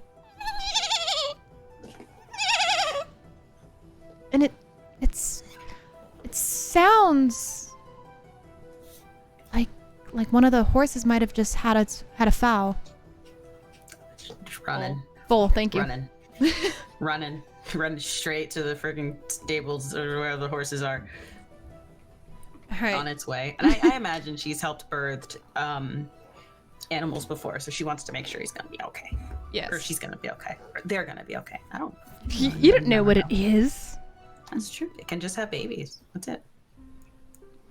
So you walk into the stable, and just the light of the rising sun kind of coming through the windows and the cracks in the ceiling in the roof, and the dust that the horses have kicked up. You see just kind of like the dust floating within the sunlight. Very, very like, oh my gosh, it's so pretty looking. And you make your way on over to the stables where you hear that very like light whinny, and you see a horse laying in the straw, and they're licking a foal that they had just birthed, and this foal is a beautifully brown foal with speckles of merle and white, the exact same from your dream.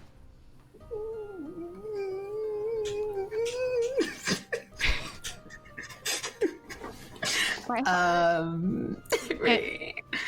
Oh, I'm not muted. My bad. Sorry.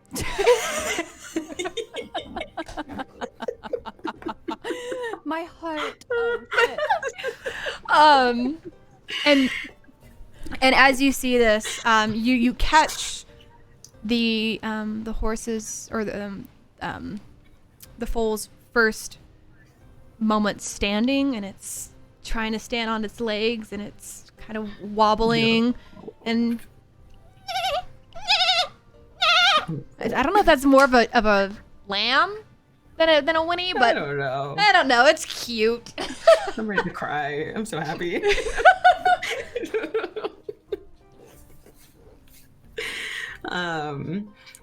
And I think she'll sort of like kneel down because she's realizing, I think being with the wood elves, she kind of has some belief in like magic and dreams and such.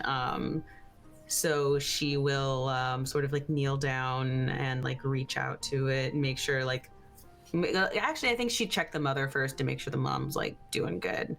And then like, so she makes sure that the mom has her trust before she, goes and pets her. Give me an animal handling check.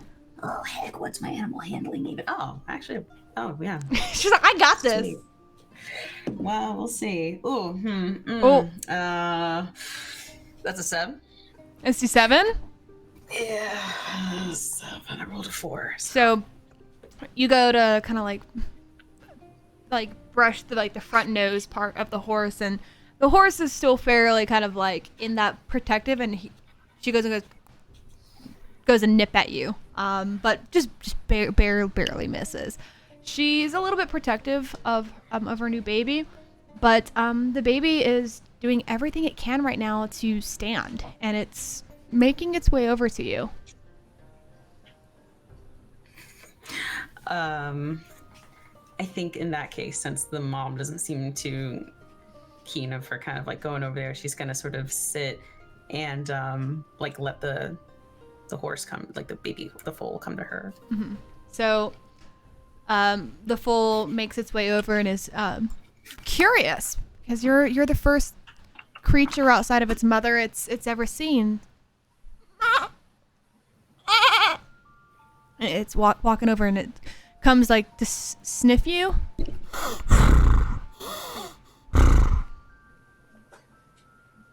And oh god. And you and the horse make eye contact, and it's more than just another horse looking at you. It's something stronger.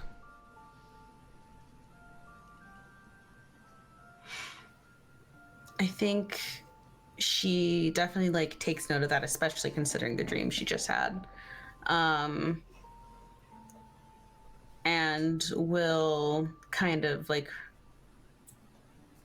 reach out and like, if the mom is okay with it, like sort of like gently like pet the new horse, which is probably disgusting, but it's fine. She doesn't care. She's gonna pet the baby horse a little bit, and then like sort of make all the arrangements to like get like blankets for them or like whatever she has to do, because she does know she has to head out. And she will say, before she leaves, she'll say, "I'll come back for you. And You need to be with your mother for now." the horse lets out kind of like a very sad and somber whinny. I know, but you need to make sure that you're nice and healthy. Then you can come with me. Isn't that right? And like looks to the mom.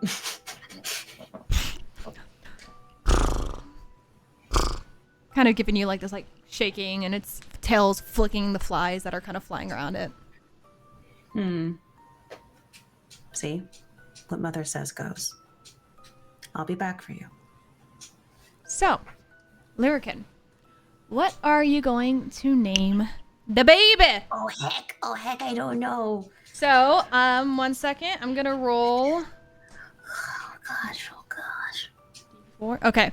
Actually, roll me a d4, Okay. and if it is even, it's female. If it's odd, it's male. And if it falls off One. the table, it's a Pegasus. Damn it. Anyway, no, it's a 1. So it is a male horse. Oh. So you have some time to think of a name. You don't have to name it just yet. But God, I had such a good name if it was a female horse. Because Lyrican, like lyrics, melody. We switch it. Are you looking up music names? Right? I mean, we could just. Does make it matter? Does it matter? Ian mentioned soprano. Soprano's also cute. Alto? I'm gonna look up. Alto. It reminds me of yeah, like Reminds me of Balto, Balto, yeah. yeah. Oh, that's such a great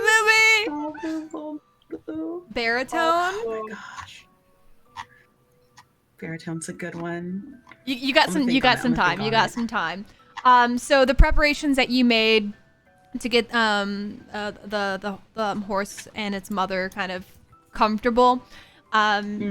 If anybody comes by, they know somebody. This foal has been kind of claimed. So you are all good on that. So you're gonna go ahead and head on out, and you're going to head over to Kathleen's mother's house Okay. because that's where she stayed. Fair, yeah, I wouldn't know she went to the... Yeah, okay, that's fair. Yeah. So she's going to go there. She's not particularly trying to see... Not the Aller. Oh Oh, men. No one talk to him. I don't want to gross. talk to. all right. Let me talk to him. So, Lyrican, as you approach the homestead of Jane and Kathleen, you see Jane outside tending to a small garden, and she's up fairly early.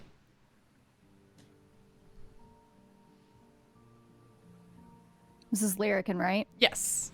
Okay. I Clary's think like, I just want to choose a name for my horse. Oh, yeah, my name for my horse. So sorry, I get to the house and what happened? so when you approach the homestead, Kathleen's mother Jane is outside working on the small garden. And I think she'll sort of like walk up to her and say, I don't know if you remember me, but I was wondering if Kathleen was here. Oh my gosh. You're the one I made the horny joke to. I'm so sorry. Quite frankly, it was original. I appreciated it. She like wipes her hands off on her already really dirty kind of clothes and outreaches her hand. My name is Jane. Lyrican, nice to officially meet you. Okay, and she kind of pulls her hand back a little little. Oh, sorry. She did like reach out. Oh. Sorry, I didn't actually. I guess you can't really see my arm. No, but she did like shake her hand. That's the great thing about tabletop RPGs. When you're in person, you can like act things out, and it's I will make simple. sure There you go. Here is my whole arm in the camera. Exactly. And so she like shakes your hand. I'm about to make some breakfast. Are you staying? I was more here to see what Kathleen had decided about our plans for today. Yes. She's inside. I think she still might be asleep. You're more than welcome to go in. Thank you, and I appreciate the offer. And she'll go inside. All right. So she goes inside. Kathleen, where are you? Are you sleeping? I fell asleep kind of with my back to the wall next to the place where my mom was. But by this point, my mom isn't there, so I've kind of slid to the side, you know, like on my side, but I still look like I'm kind of curled up. Kathleen is a light sleeper. You have to be when you're, you know, the Queen's Guard. Yeah, at any moment's notice, you have to get up. So I'll probably be sleeping very lightly, but when I hear like the front door opening, I'm gonna. Oh my god.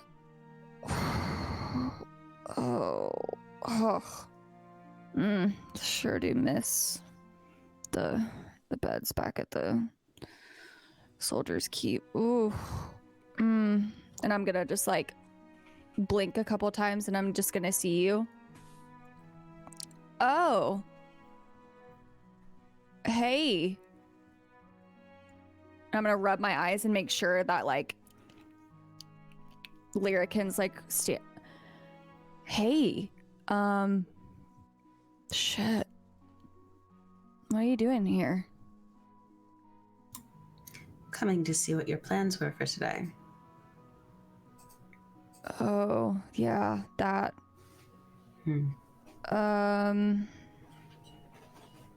We're running.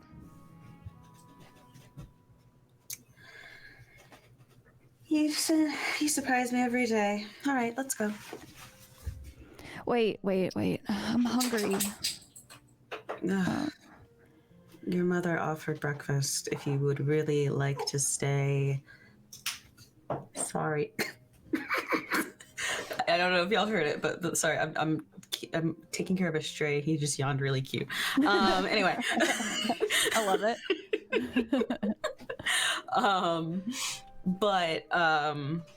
Yeah, she'll say, your mother offered breakfast, but I am not sure if we have the time for it, considering we have our companions to meet up with as well. Oh, right. Wait, how is my mom? How does she look? She will probably have a hangover for the rest of the day, but she is coherent. Yeah, sorry about that. It's kind of embarrassing. Happens to all of us, or most of us, in your case. She just needs to be more responsible, truthfully, especially because I'm taking care of her. Well, I guess we all learned that Aileron has been taking care of her. So, okay, yeah, and I'm gonna like get up and like just like do like some of the biggest stretches you've ever seen in your life, probably, because like I'm just like sore and just like, oh my god, oh my body. Oh, from training and everything. Oh, all right. Where's Cork? Give me a perception check. Both of you. Fuck. You mother freaker. What? Cork? I'm the DM! Cork, I swear to... Oh, yo, that's a nat 20. That's a 22. Oh! Yo. That's a 22, Wait, baby. that's perception? That's Yeah, 21. I got a 19 plus 3 for a 22. All right. 21. Okay. So there's not much in the room as far as like decorations. So you both notice a small piece of paper kind of like stabbed to the wall with like a needle. Yeah, and you see that kind of in the corner where Cork would normally hang up his coat on the nail. I'm gonna like kind of be like looking through the hay a little bit, like, okay, he's not here, and then I'll know that the nail is there because, like, you know, Cork's been at my home so many times, and I'm gonna see, and I'm gonna run over there. Oh my god, no fucking way. So you see in the note, it says, Kathleen, I'm really sorry, but I have to find a way back to my sister. And my presence, I can't risk you being caught. I'll see you around. Cork. What did he write it in? What did he write it Common. with? Probably But like with, yeah. charcoal. He grabbed some charcoal from charcoal. wood from the Okay. fire. Oh, my heart. Okay. It's very cute. Yeah. Crayon. Tears are probably gonna surface. I wouldn't say well, but definitely. And I'm just gonna slide the note to Lyrican, and I should have known he was gonna do this. What are you gonna do? Throw him in jail? That's rhetorical. Sorry. Oh, I was like, wait, what? Are you saying that for Lyrican? No, like I'm just So saying fucking saying that as like as this really dumb DM joke. Like, what are you gonna? Oh. How are you gonna trap a mouse? Throw him in jail? Got it. Because that's where he was. That's where he broke him out of. Yeah. Got it. Wow. That I went think- way over my head. You're fine. She's gonna read the note and say, I think as your actions yesterday can also dictate, a family makes us do unexpected things. Well, honestly, I expected the mouse to run. Or he's not a mouse. What is he again? I don't remember. Right. I expected him to run. Honestly, you'll see me take like an over exaggerative like what Myrtle taught me instead of getting upset.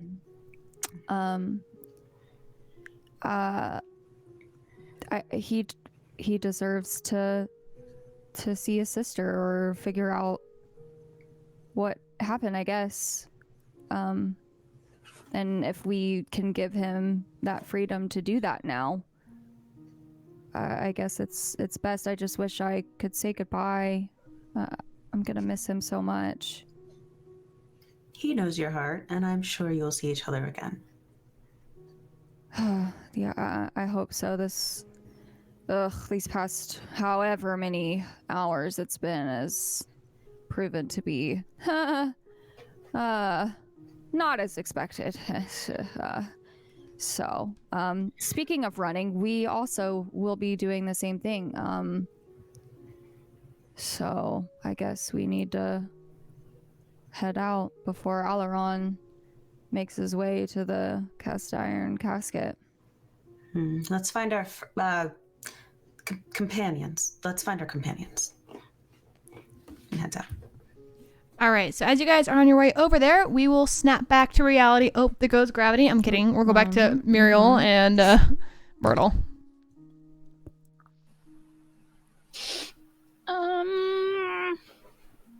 I have 7 million ticking clocks that are all set to different times, but one of them does have an alarm.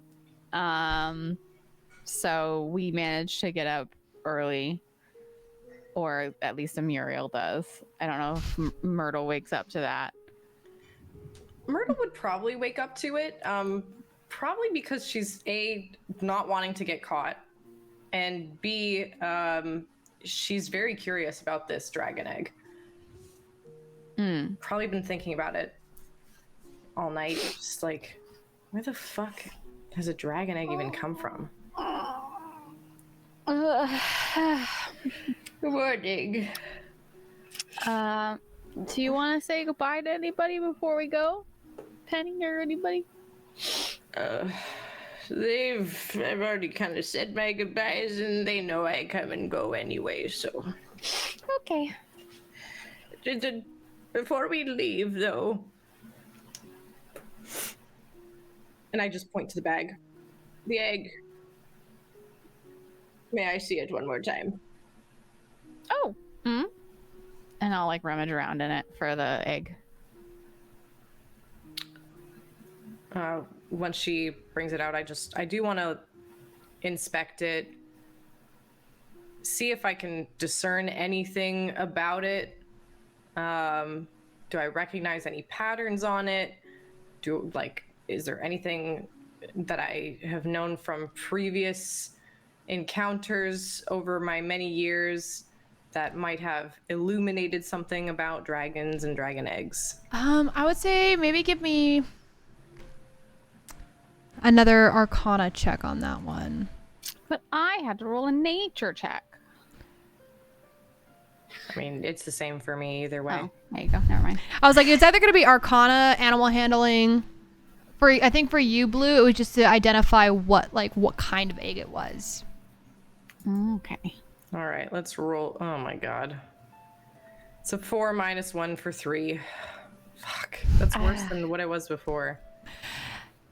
As of right now, you're still not really sure what kind of dragon egg this is, where it came from.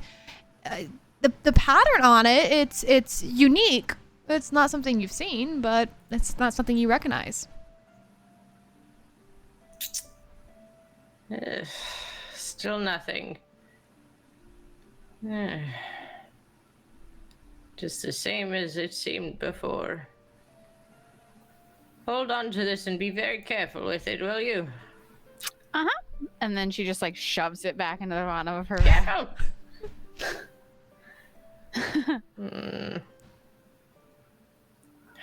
And you found this in the dead man's home? Mm-hmm. No, why? In Lily's good name, would he have that in his home? I don't know. Maybe he wanted a dragon. These are not very common eggs, my dear. Oh. Dragons are a rare species, often incubated for a very long time. Ancient beings. Well, my bloodline only comes from part of it, you know? But true dragons, that's something else to behold. I don't think I've ever seen one in my life. Maybe when I was, you know, on that nature trip that one year. But I don't think that was real. Might have been the shrooms.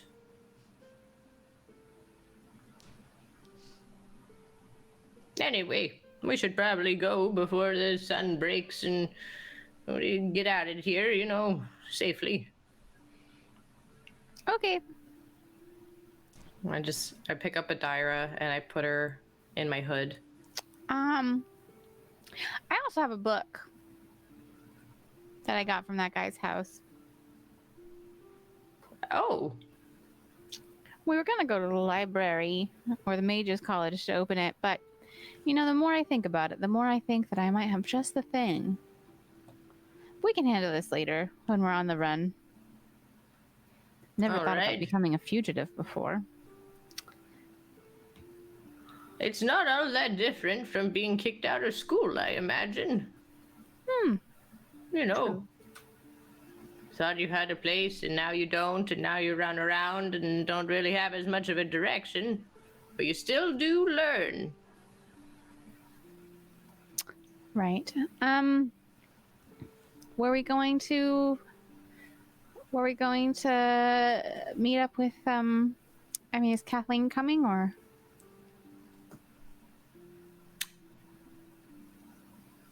You know, probably.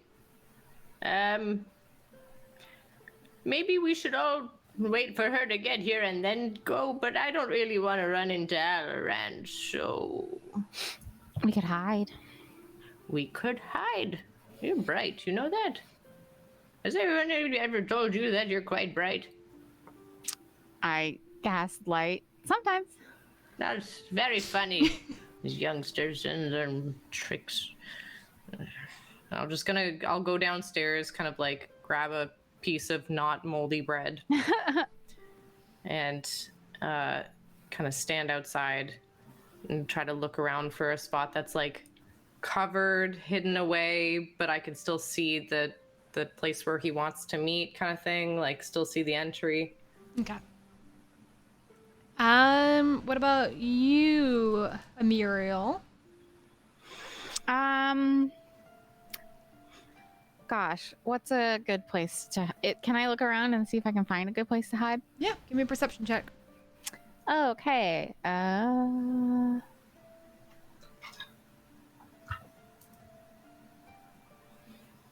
17.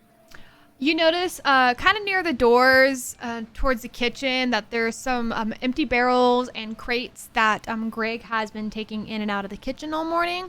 That you can potentially either hide behind the crates or potentially even in the barrel. Definitely in the barrel. That sounds like the best situation for sure. Okay. And Myrtle, what were you saying you're hiding again? I'm just first looking for a place that would properly hide me. Okay, go ahead and give me a perception roll as well. Sure. Sorry if I didn't catch that the first time. 4 + 2 for 6. I'm not rolling great right now. You're not really finding any like places really around that you can hide in. A lot of the places are a bit too small, or I would say the only place that you might be able to fit is kind of like the empty space under the stairs, but it's not very well to conceal, but it's the only place you'd probably fit. Fuck.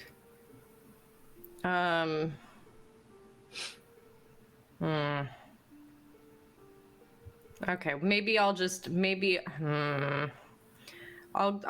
let Adira go hide with Emuriel, so that it's kind of like less on me. Also, I realize I have actually disadvantage on stealth checks too because I have chainmail armor, so I'm not going to be very stealthy at all. It says you have a +1 to stealth because you have a high dex.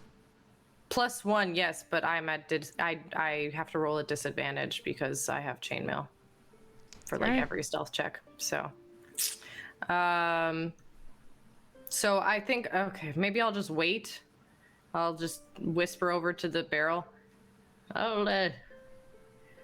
I realize I might not be very able to hide very well. I'm getting a bit old for this, so maybe I just wait and then leave very quickly and give a signal, like a whistle, like that. Does that make sense? Dragonborns don't have lips to whistle. They do not. I'll keep my ears open. Yeah. All right. Sounds good. Okay, so I'll snap back to Kathleen and Lyrican. You guys are now approaching the cast iron casket. I think as we're walking up, I'll sort of like stop and say, Alaron's supposed to be here, so we need to find a way to talk to them inside without seeing him as well. Right. And I'm gonna kind of like do a 360 and kind of spin right where we are and see if I see him. Perception check. No. Just no. Okay. 7 + 3 for a 10. Can I do one too? Yeah. Cool. 16 plus. I'm doing some good rolls today. I was gonna say, those are some good rolls. Where was these when we were in battle? Oh, What do you mean? You freaking one-shot a guy through the freaking forehead. He had some damage done already. It's fine. I just finished him off. So that's 17. 17. So, Kathleen, you don't really notice anything. There's a kind of an eerie fog that has settled on the streets. Since it's still so early, it hasn't burnt off. Lyrican, you're used to kind of hunting in the fog, so you can see movement. You can see if there was, you could see movement through it, but currently at this time you don't see anything. I can't tell the fog. Ugh. Yeah. It's pretty easy to see shapes when you're used to them. We're alone right now, but I don't think they'll be that way for long. Yeah, let's how do you propose we do this? Just walk in and see if we can see them, or what? Hey, wait. About... Didn't you crawl through a window when we stayed here?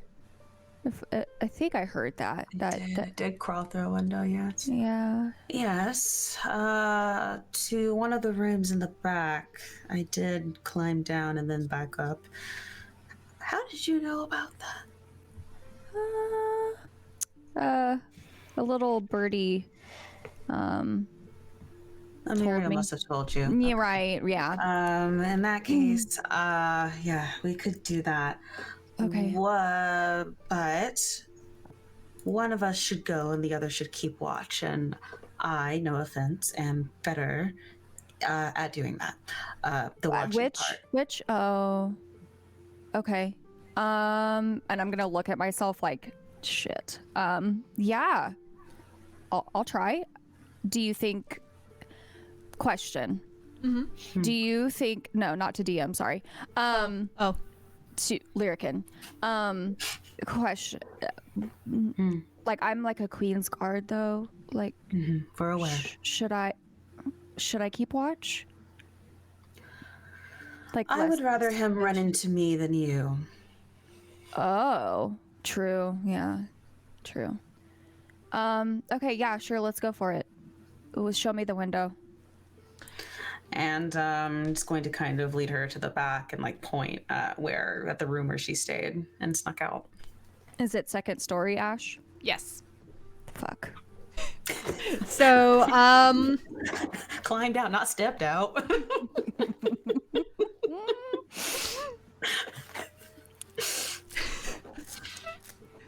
Best of luck.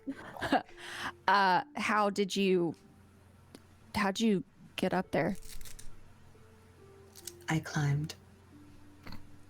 And you're just gonna like look There's at footholds and handholds because it's an older building where you can put those things. I failed the climbing class for Oh my gosh. I'm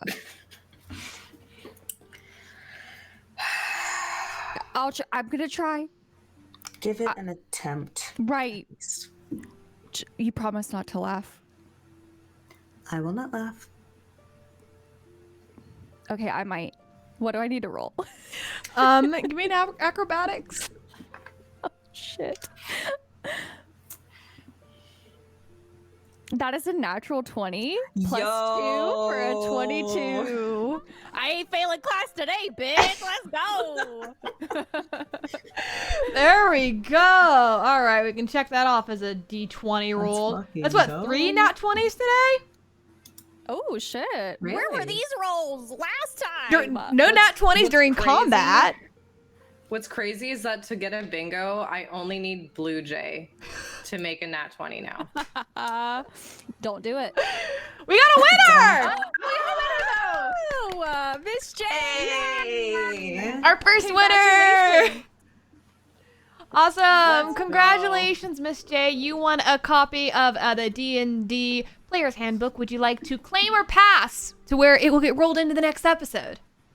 So, Miss J, you are in Australia, correct? I would like to help with shipping if that's what she wants. If that's an option. Miss J, feel free to jump into our Discord, and we will talk to you then. Nice. Yes. My first wiener. I love it. Oh, yay! I'm excited. All right. That's an Ash crew member right there too. Let's go. Let's go. Winners. Woo, woo, woo, woo. All right. Sorry. All right. Let's go ahead and end this game. Awesome. All right, and we'll jump back on in. So, Lyrican gave some pretty damn good direction, and kind of gave you the footholds and the handholds best place. And as you're climbing, you find it actually quite easy, and you're kind of sitting there to yourself thinking, "What the hell? Why didn't I get this kind of direction when I was in my climbing classes?" God, the directors suck. Thanks, Lyrican. Jeez. Just gonna say Aileron sucks, but maybe it wasn't him. I shouldn't assume. It wasn't. All right, Lyrican. So you're gonna post up near the front to kind of keep watch. Yeah, I think once Kathleen seems like she's got it, Lyrican's going to kind of like keep watch, but she is going to have kind of her hand already like on the back where her quiver is. Okay. Kathleen, you make your way into the empty room. I am going to sneakily. I wouldn't say like I'm like crawling on my hands or knees or anything, but crouch down just a little bit. I'm gonna go to the door and peek out, Scooby-Doo style, and see who's in the hallway, or if I what I hear as well, because it's early, correct? Correct. The sun? Yeah, okay. It's early. It's early enough to the point where the sun is just still barely kind of coming up, but it's early enough that none of the patrons are waking up just yet. They might have had a little bit too much ale and maybe a little bit too much of Greg's rat stew. That they're probably still inebriated or at least recovering.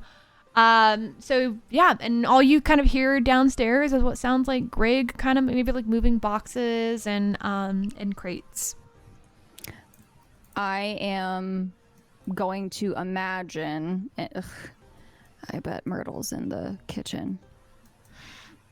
She does love those blueberry pancakes, and I'm gonna make my way slowly downstairs, not suspiciously, but quiet enough to Are you where I'm trying not to be caught or be heard or anything?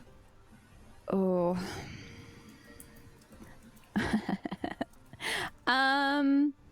Frick. Out of character, I'm like, God, this little Greg bitch, tell on me. No, I'm not trying to be quiet or like not get caught. Okay. F it. I'm a queen's god.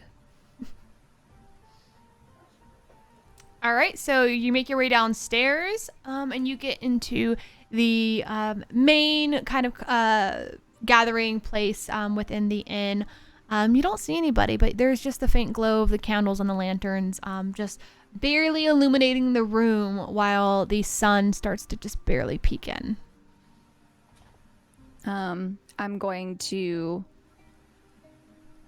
kind of look around kind of hastily, because we need to get going. And I'm probably just going to go straight for where I think the kitchen is. Because I sat at a table, I never sat at the bar, so I'm gonna assume that it's towards the back end. Mm-hmm. So as you're walking by, Myrtle, you haven't hid yet, huh? No. I am kind of still sitting around, like I'm probably just absent-mindedly helping clean because I just don't know what the fuck to do. So you see Kathleen just slowly making her way across the main floor to head towards the bar area, which looks like she's trying to maybe go to the kitchen where Greg is. I'm gonna quick shuffle over there. I'm be like, oh fuck, oh, Kathleen, Hey. Kathleen. Shh.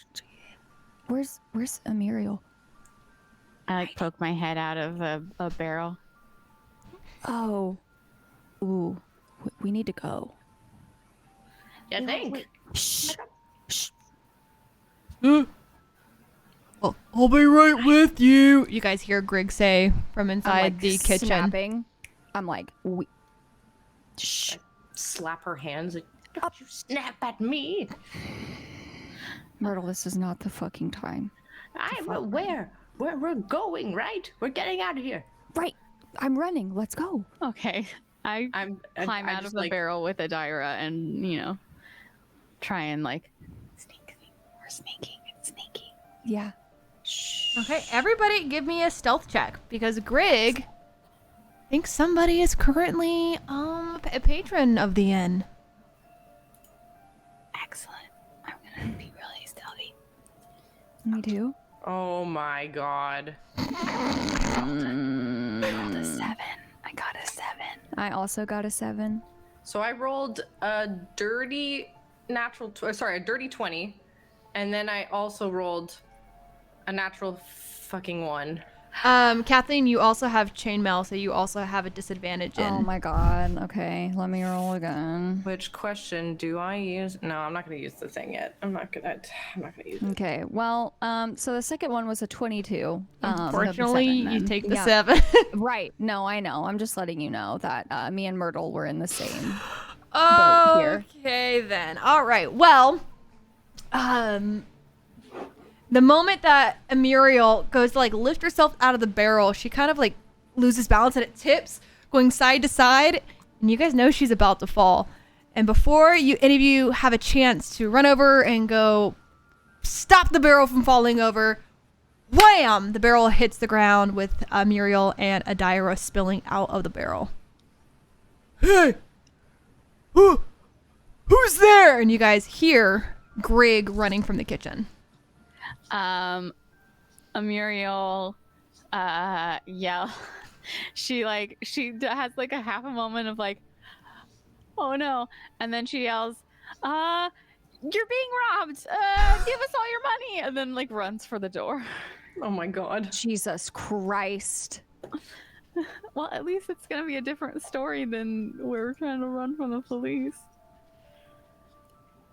Oh my gosh. Sorry, that was out of character. No, I know. Oh, okay. I'm just yelling Sorry. that and running for the door. That's it. That's the only thing. I am gonna run as fast as I can as well. Myrtle? What do you... I'm running. I've gotta run. I gotta fucking hustle. So Sorry to be that person. Everybody give me an athletics check. Yeah. Do I have to do disadvantage on this one too? No. That's It's only on your just, stealth. All right, cool. So I got a 12 plus 2 for 14. I got a natural 1. So did I. Plus What 4. are all these rolls happening? 5. Oh, sorry. I'm my sorry. I got a God. natural 1 minus 1 for 0.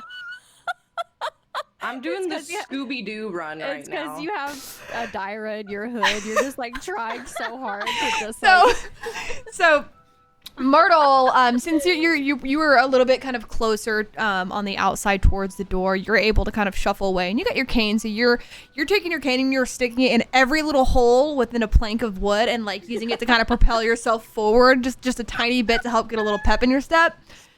Muriel, you didn't notice that when the barrel had fallen, it had also fallen on your hood, on your cape. So you're sitting there literally just running in place, not really going anywhere.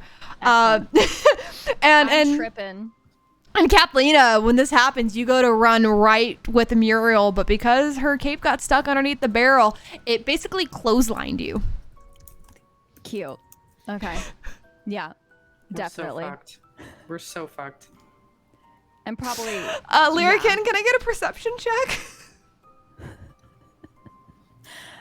us three. I'm Just scared. Okay, so that's an 11, 12. You hear a commotion. That's it. That's fair. And I I'm think like- she'll. Oh, sorry. No, I was just gonna say I'm just like fuck.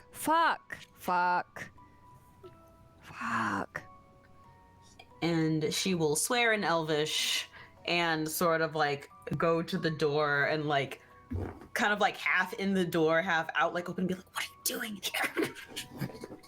We're all like on the ground, kind of, except for Myrtle. I'm huffing it. Myrtle said. She just sees the scene as like, oh my gosh, and I would like to make sure Alaron's not around yet. Go ahead and Can give I me do a that? give me a perception. I'm like, Lyric it. And I'll ride around. Jesus. And she'll eke out. Yeah, that's gonna be a 7. You are way too distracted by the scene that you see inside the end. Just Kathleen being clotheslined by a pinned down Muriel, basically. And you guys just hear Grig kind of like tossing things aside. He probably blocked the doors to get out. So you guys have one more round to figure out how the hell you're leaving before Grig comes out and catches you. Cool. I'm probably like angrily and kind of embarrassed, like yanking Amiriel's freaking cape out from under that the barrel. Because it like choked me up and I'm like, God damn it. So I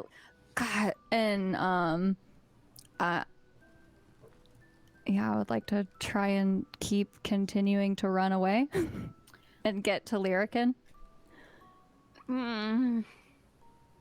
Okay. I was gonna say I would like to hear what others are gonna do too. I just wonder if this situation is dire enough to use like magic and abilities, or if it's just kind of a comedy of errors. Content. You know, like it seems like it's just like things are. So okay, Muriel takes a deep breath and is like, okay, takes her cape out from under the barrel. I'm like helping you. Yeah, sure. Goes to the door of the kitchen. Can I open it a little bit? Mhm. Is it like blocked? You're able to open it just a tiny bit, like enough to kind of peek through. Okay, I think I peek into the kitchen. Is there anything like currently cooking? Yes, there is something on the stove. It kind of looks like he might be cooking up another thing of rat stew, but maybe not rat stew, maybe like a porridge or something. Okay, I can use prestidigitation to create instantaneous effect, like a shower of spark, a puff of wind, smoke, blah blah blah. I'm gonna make it look like something's wrong with the stew to try and distract Grig. Okay. What are you doing to it? What's distracting him? I want it to look like whatever, like gas or fire, or whatever. I want it to look like it suddenly like exploded. Okay. So when you cast prestidigitation, it makes it, yeah, like you said, it looks like it explodes, and you hear Grig go, "No, not my porridge!" And he runs on over. And then I turn back, like close the door, turn back, and I say, "And now, without running, let's go." What'd you do? Nothing. It'll be fine. Oh, It was just magic. okay. I mean, it was harmless magic. It was an illusion. You're gonna see Kathleen like over exaggeratively like quick walking like as fast as possible. I am very carefully like watching each footfall, like trying. Pick up your cape. Pick up your cape. Okay, Where's Adira? she's still somewhere on. Okay. Okay. Yeah, let's go. She like did the cat thing where they like, like when they start sliding down something, they're just like, she's just clawing on the Nails. back of my cape. All right. True story. Sorry, true story. I was standing there brushing my hair one morning, and Severus literally did that to me. Like, jumped on my back and clung on, like, Oh, for dear no. life. And I was like, I'm sorry. This really hurts. Please stop. Sorry. Cease. All right, and with that, you guys all safely make your way out of the inn while you hear just Grig kind of making what sounds like a mess, trying to either throw things or put out what he's assuming is a fire. But you guys are able to get out just before Grig is able to kind of Figure Come out on. it was an illusion. exactly. Thank God. All right, so since you guys are all outside, everybody now give me a perception check to see if you guys can spot Oleron or not. Ooh, dirty 20. Same. 23, baby. 20 I got plus a 3. 7. That was a nat 20. Love that for us. We got special eyes. Look with your special eyes. My brand.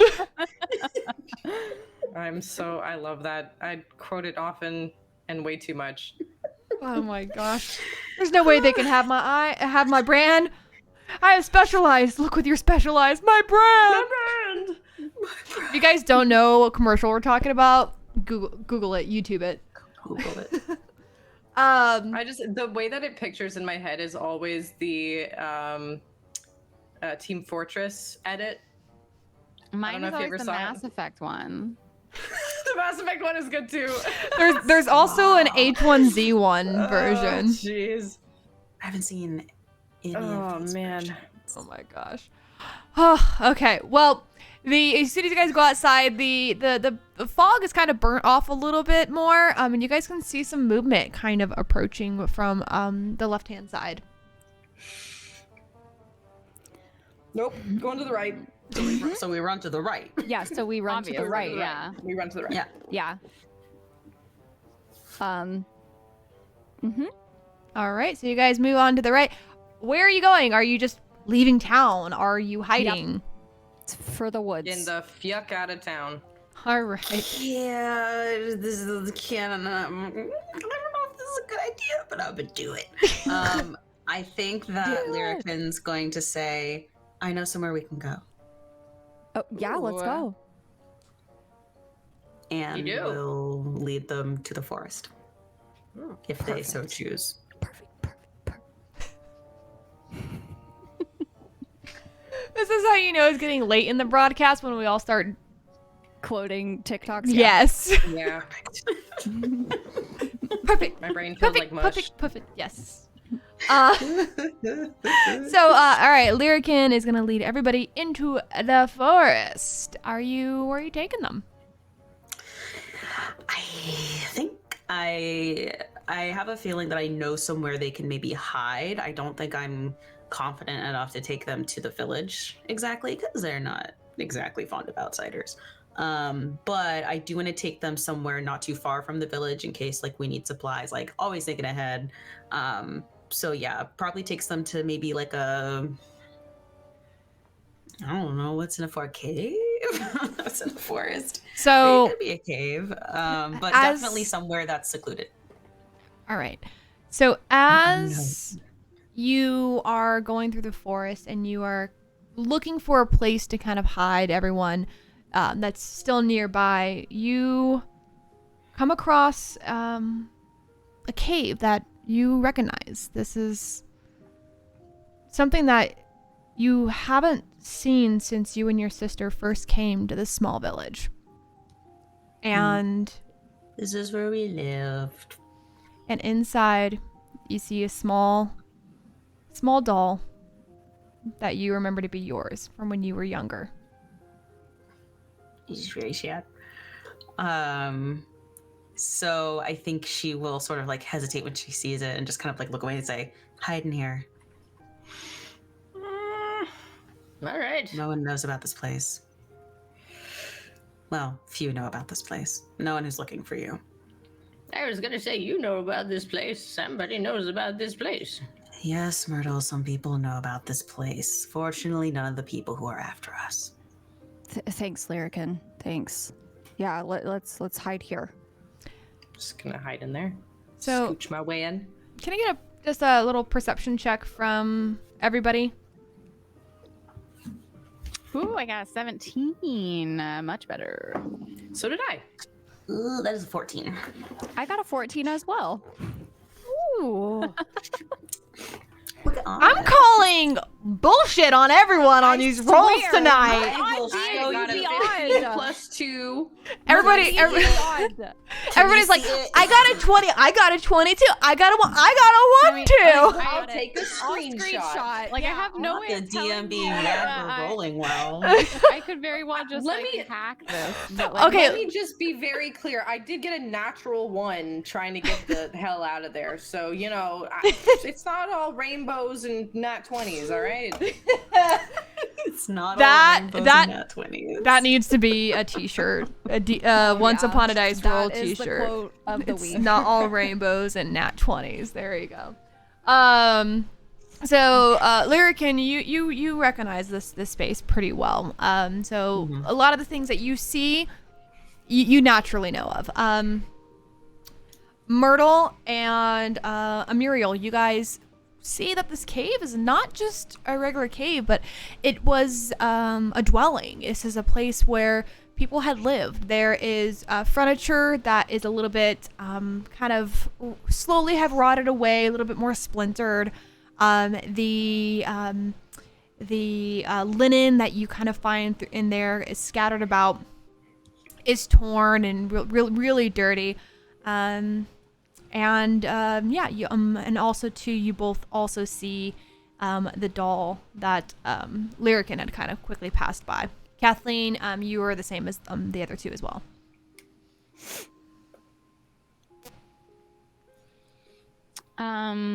Amuriel probably goes over to whatever passes for like a flat like a good place to sit, like lean against the wall, and she like looks up at the rest of the party and probably specifically at Myrtle because she's just kind of like decided that Myrtle's the mom of the party, The grandmom. the grandmom, and she's like, do you think we have a little bit of time here? Do you think we'll be here for at least a moment? Probably, yes. Okay. I didn't wait.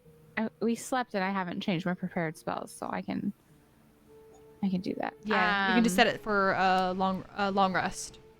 Yeah. I would like to take out the book that I got from the Buttocks? Muddocks, the one that I wasn't able to just pry open, the one that was closed by magical means. Mhm. Correct? Oh boy. And I'm going to cast Knock. So choose an object that you can see within range.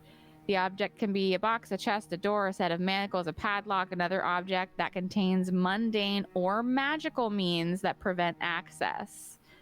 If you choose a target that is held shut with an arcane lock, that spell is suppressed for 10 minutes, during which time the target can be opened and shut normally. But when I cast the spell, a loud knock, audible from as far away as 300 feet, emanates from the object. Dun dun dun. All right. I am. Okay. I'm the hype man. I'm the hype man of the D&D campaign. My All bad. right, let's do it. You know what?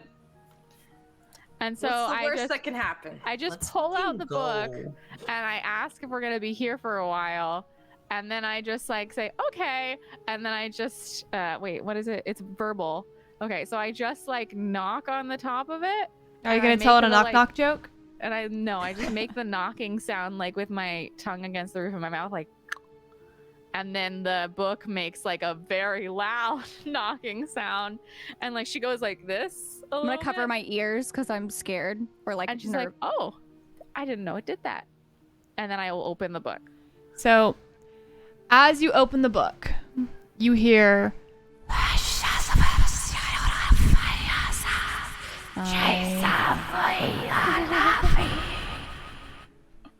Good plan. Yeah. And are you holding the book right now? Yeah. As you look at your hand, you see the very tips of your fingers slowly start to fade into black. Almost like your flesh is slowly rotting, and it's creeping all the way down your hand. Okay. I will like to say I'm resistant to necrotic damage. Are you? Yeah, I am. Resistant, not immune. Yeah, you are. Yeah. Just Cool. want to say because that's what it feels like it's happening right now. Just resistance, not immunity. So the resistance means you just take half damage, Half. right? Yeah. 8, so you take 4. Take 4 necrotic damage. Okay, I will do that. Yeah, Um, so I think like what happens is like she sees this happening as she's holding the book, and her eyes go wide, and I guess like whoever's looking at her will see the like blackness start to like creep down her hands, and then her eyes go black, and her face, instead of looking frightened, looks like, no, this is my house, bitch. And the black like goes up her fingers again, like halfway. And then her eyes clear and she shakes her head and she's just like, huh. That's probably why they keep books like this locked in the library, huh? That's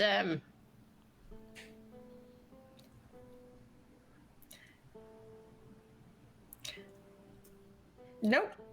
Can I real quick like try to read it before I like lose access to the book? I mean, I've already been hurt by it. I might as well see why. Oh boy. So you can try. It is written in Dwarvish. Oh, I don't have that one. Okay, And so the yeah. longer you keep the book open, the louder the whispers she looks get. at it and she's like, nope, not this one. And then she like closes it again and she like drops it.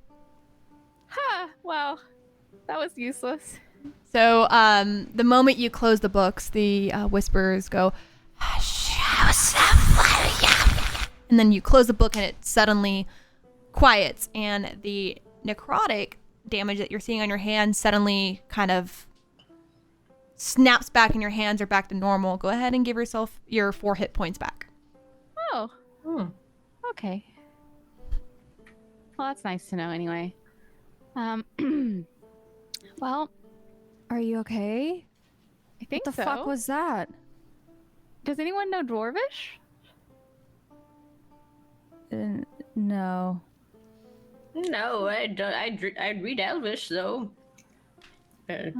Well, whomever this book belongs to, aside from it, you know, sucking part of their health away, they could understand Dwarvish. I can't.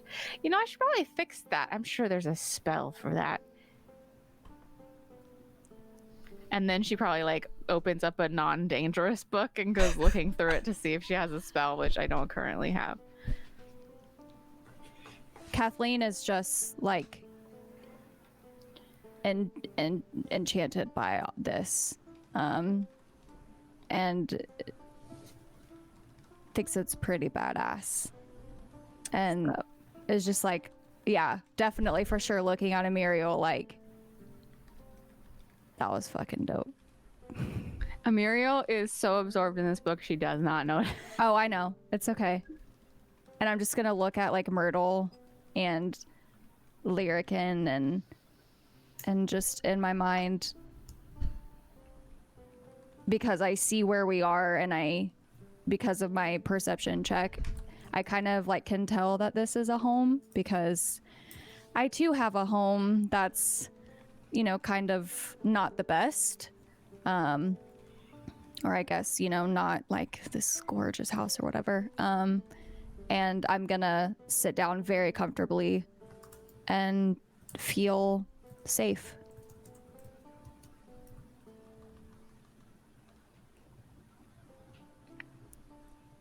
Please don't ever open that book again. Can't promise that. Please don't ever open that book again without a plan. You should not die. Okay. Please.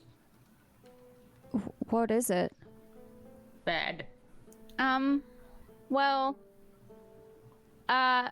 it's of the School of Necromancy, which I already knew from before. I didn't realize it was that kind of necrotic, the whole, like, opening it causes you harm kind. Also, the whispers were kind of weird. Did you hear the whispers, or was that just me? But it's in Dwarvish, which I don't understand, which I should probably work on. Comprehend languages is a very useful spell. I never took it because, honestly, I comprehend a fair few languages just already, but I think that it might be useful to learn in the future. Hey, do you think there are any wizards around here? Ones that won't report us to the Queen's Guard, of course. I could copy spells out of their book if they let me. But I just then go again, over to her and put my hand on her head.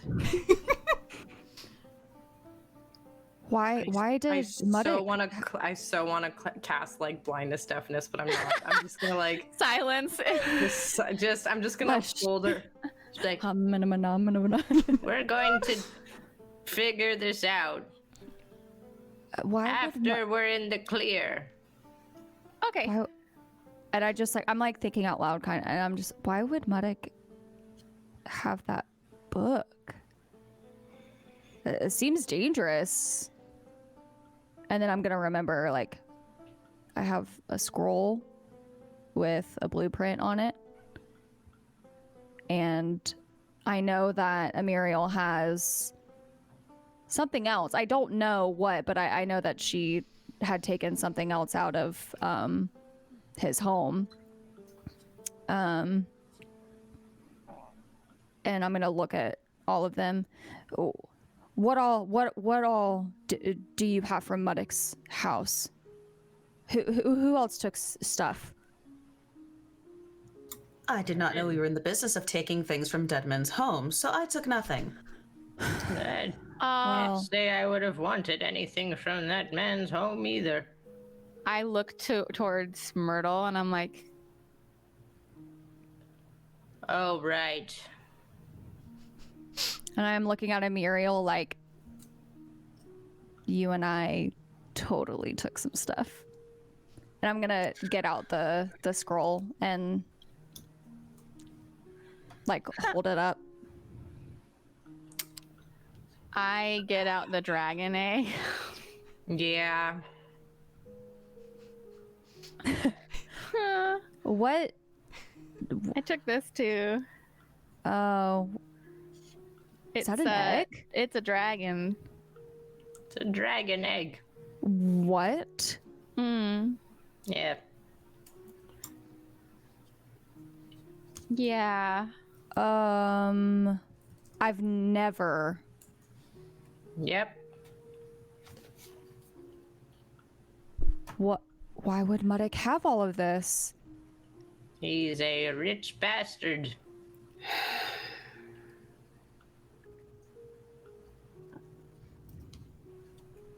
I think Lyrican is just like massaging her temples. just Not in my hashtag home. stressed. And she says, if there are any other confessionals anyone else would like to give, please do so now, as we are on the run together. And I do believe knowing at least some manner of dangerous thing that we might have is a good idea. Why is it dangerous? The egg, I mean. Because there's a dragon inside it. Fucking dragon's egg. Sorry. Not only is the thing that could hatch out of it potentially dangerous, but there are dangerous people who would want it.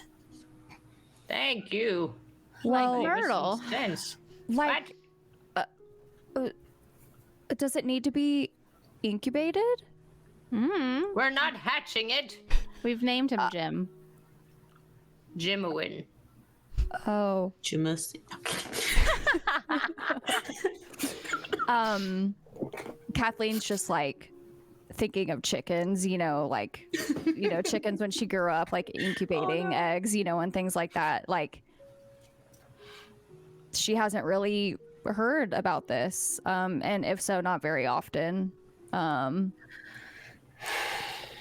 Well, and I'm gonna unravel the scroll, I guess, or whatever.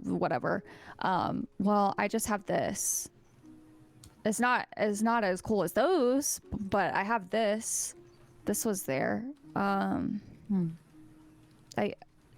you think it's all connected in a weird way, or not at all? I'm confused. I'm starting to think that these random objects do have some connection. Considering death has followed them. Or we found them where death has occurred. Death occurs lots of places. Muriel, Most I know places, death occurs actually. in most places, but we are talking about a dragon egg and a death book. And a scroll.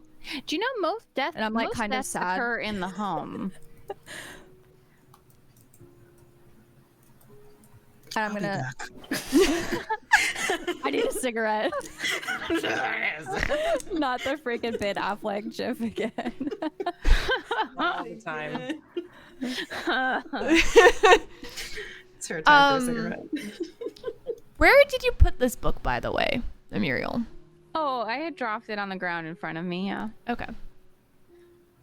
So, can I get a perception check from the party? Mm-hmm.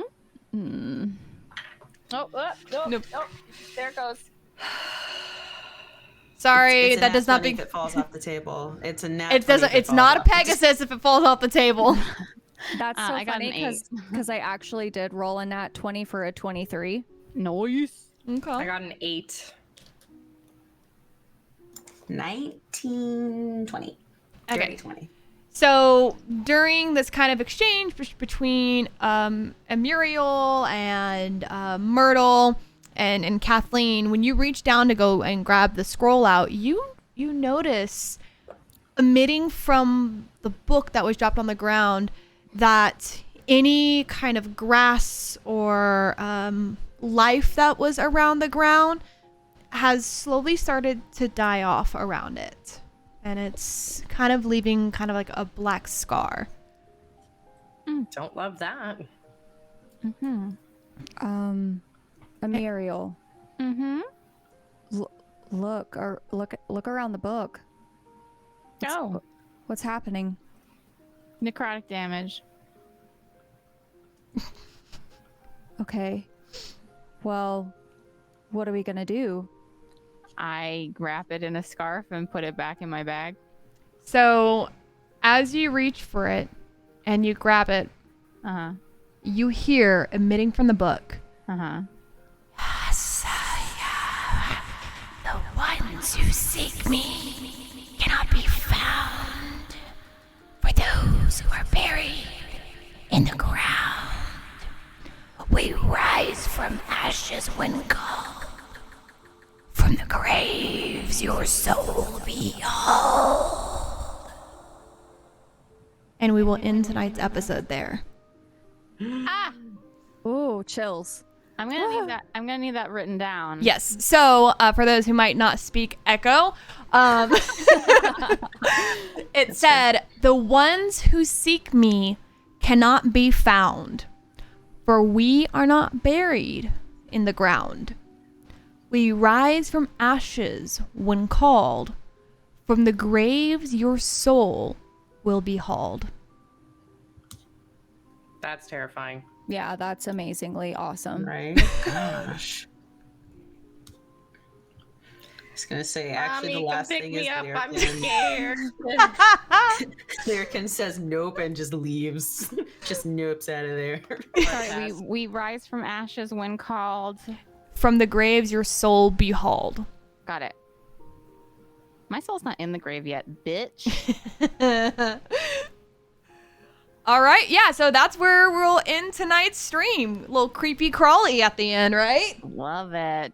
Gotta always make sure we love to leave see it. it. We always gotta make sure we leave on a cliffhanger, right? Do not Yes. read from the book. I know. Wanna- As I was like doing all the whispers, and I'm like, I've recently watched The Mummy. Maybe I was inspired by it. I don't know. I Do love not it. The read from the book. Necronomicon. Let's go. Yes. So there you go. Evil Dead. Let's go. I got the Necronomicon from Hocus Pocus. Oh, Nice. I love it. Did you know they're making a second Hocus Pocus? I know. I know. September 22nd? Question mark? Soon. 22nd or 23rd. Yeah, so one of those. Ash, can you type that out in the party chat? Yep, I will. Send this. Thank you. You don't have to do Super. it right this Super. second, but Oh no, I have it written. Are you kidding me? okay. She had to type that out. There's no way you could just remember. do you think I really like was able to rhyme and create that haunting of a thing on the spot? I actually did, but I still had to write it down. All right, well that's where we are going to wrap up tonight's cast, y'all. I appreciate everybody for dropping in and hanging out. Really do appreciate it. Yes. We do have an episode next Wednesday, so you guys don't have to wait too long to figure out what the heck is coming from this book and what the heck is happening. So really excited for that. We should have the entire cast too, so we're really happy that Stella will be able to come back and join us. So with that, we will leave you and bid you all adieu. Make sure you guys check out our Discord, !Discord, and then check us out on every other thing on social. If you go to our Linktree, linktr.ee.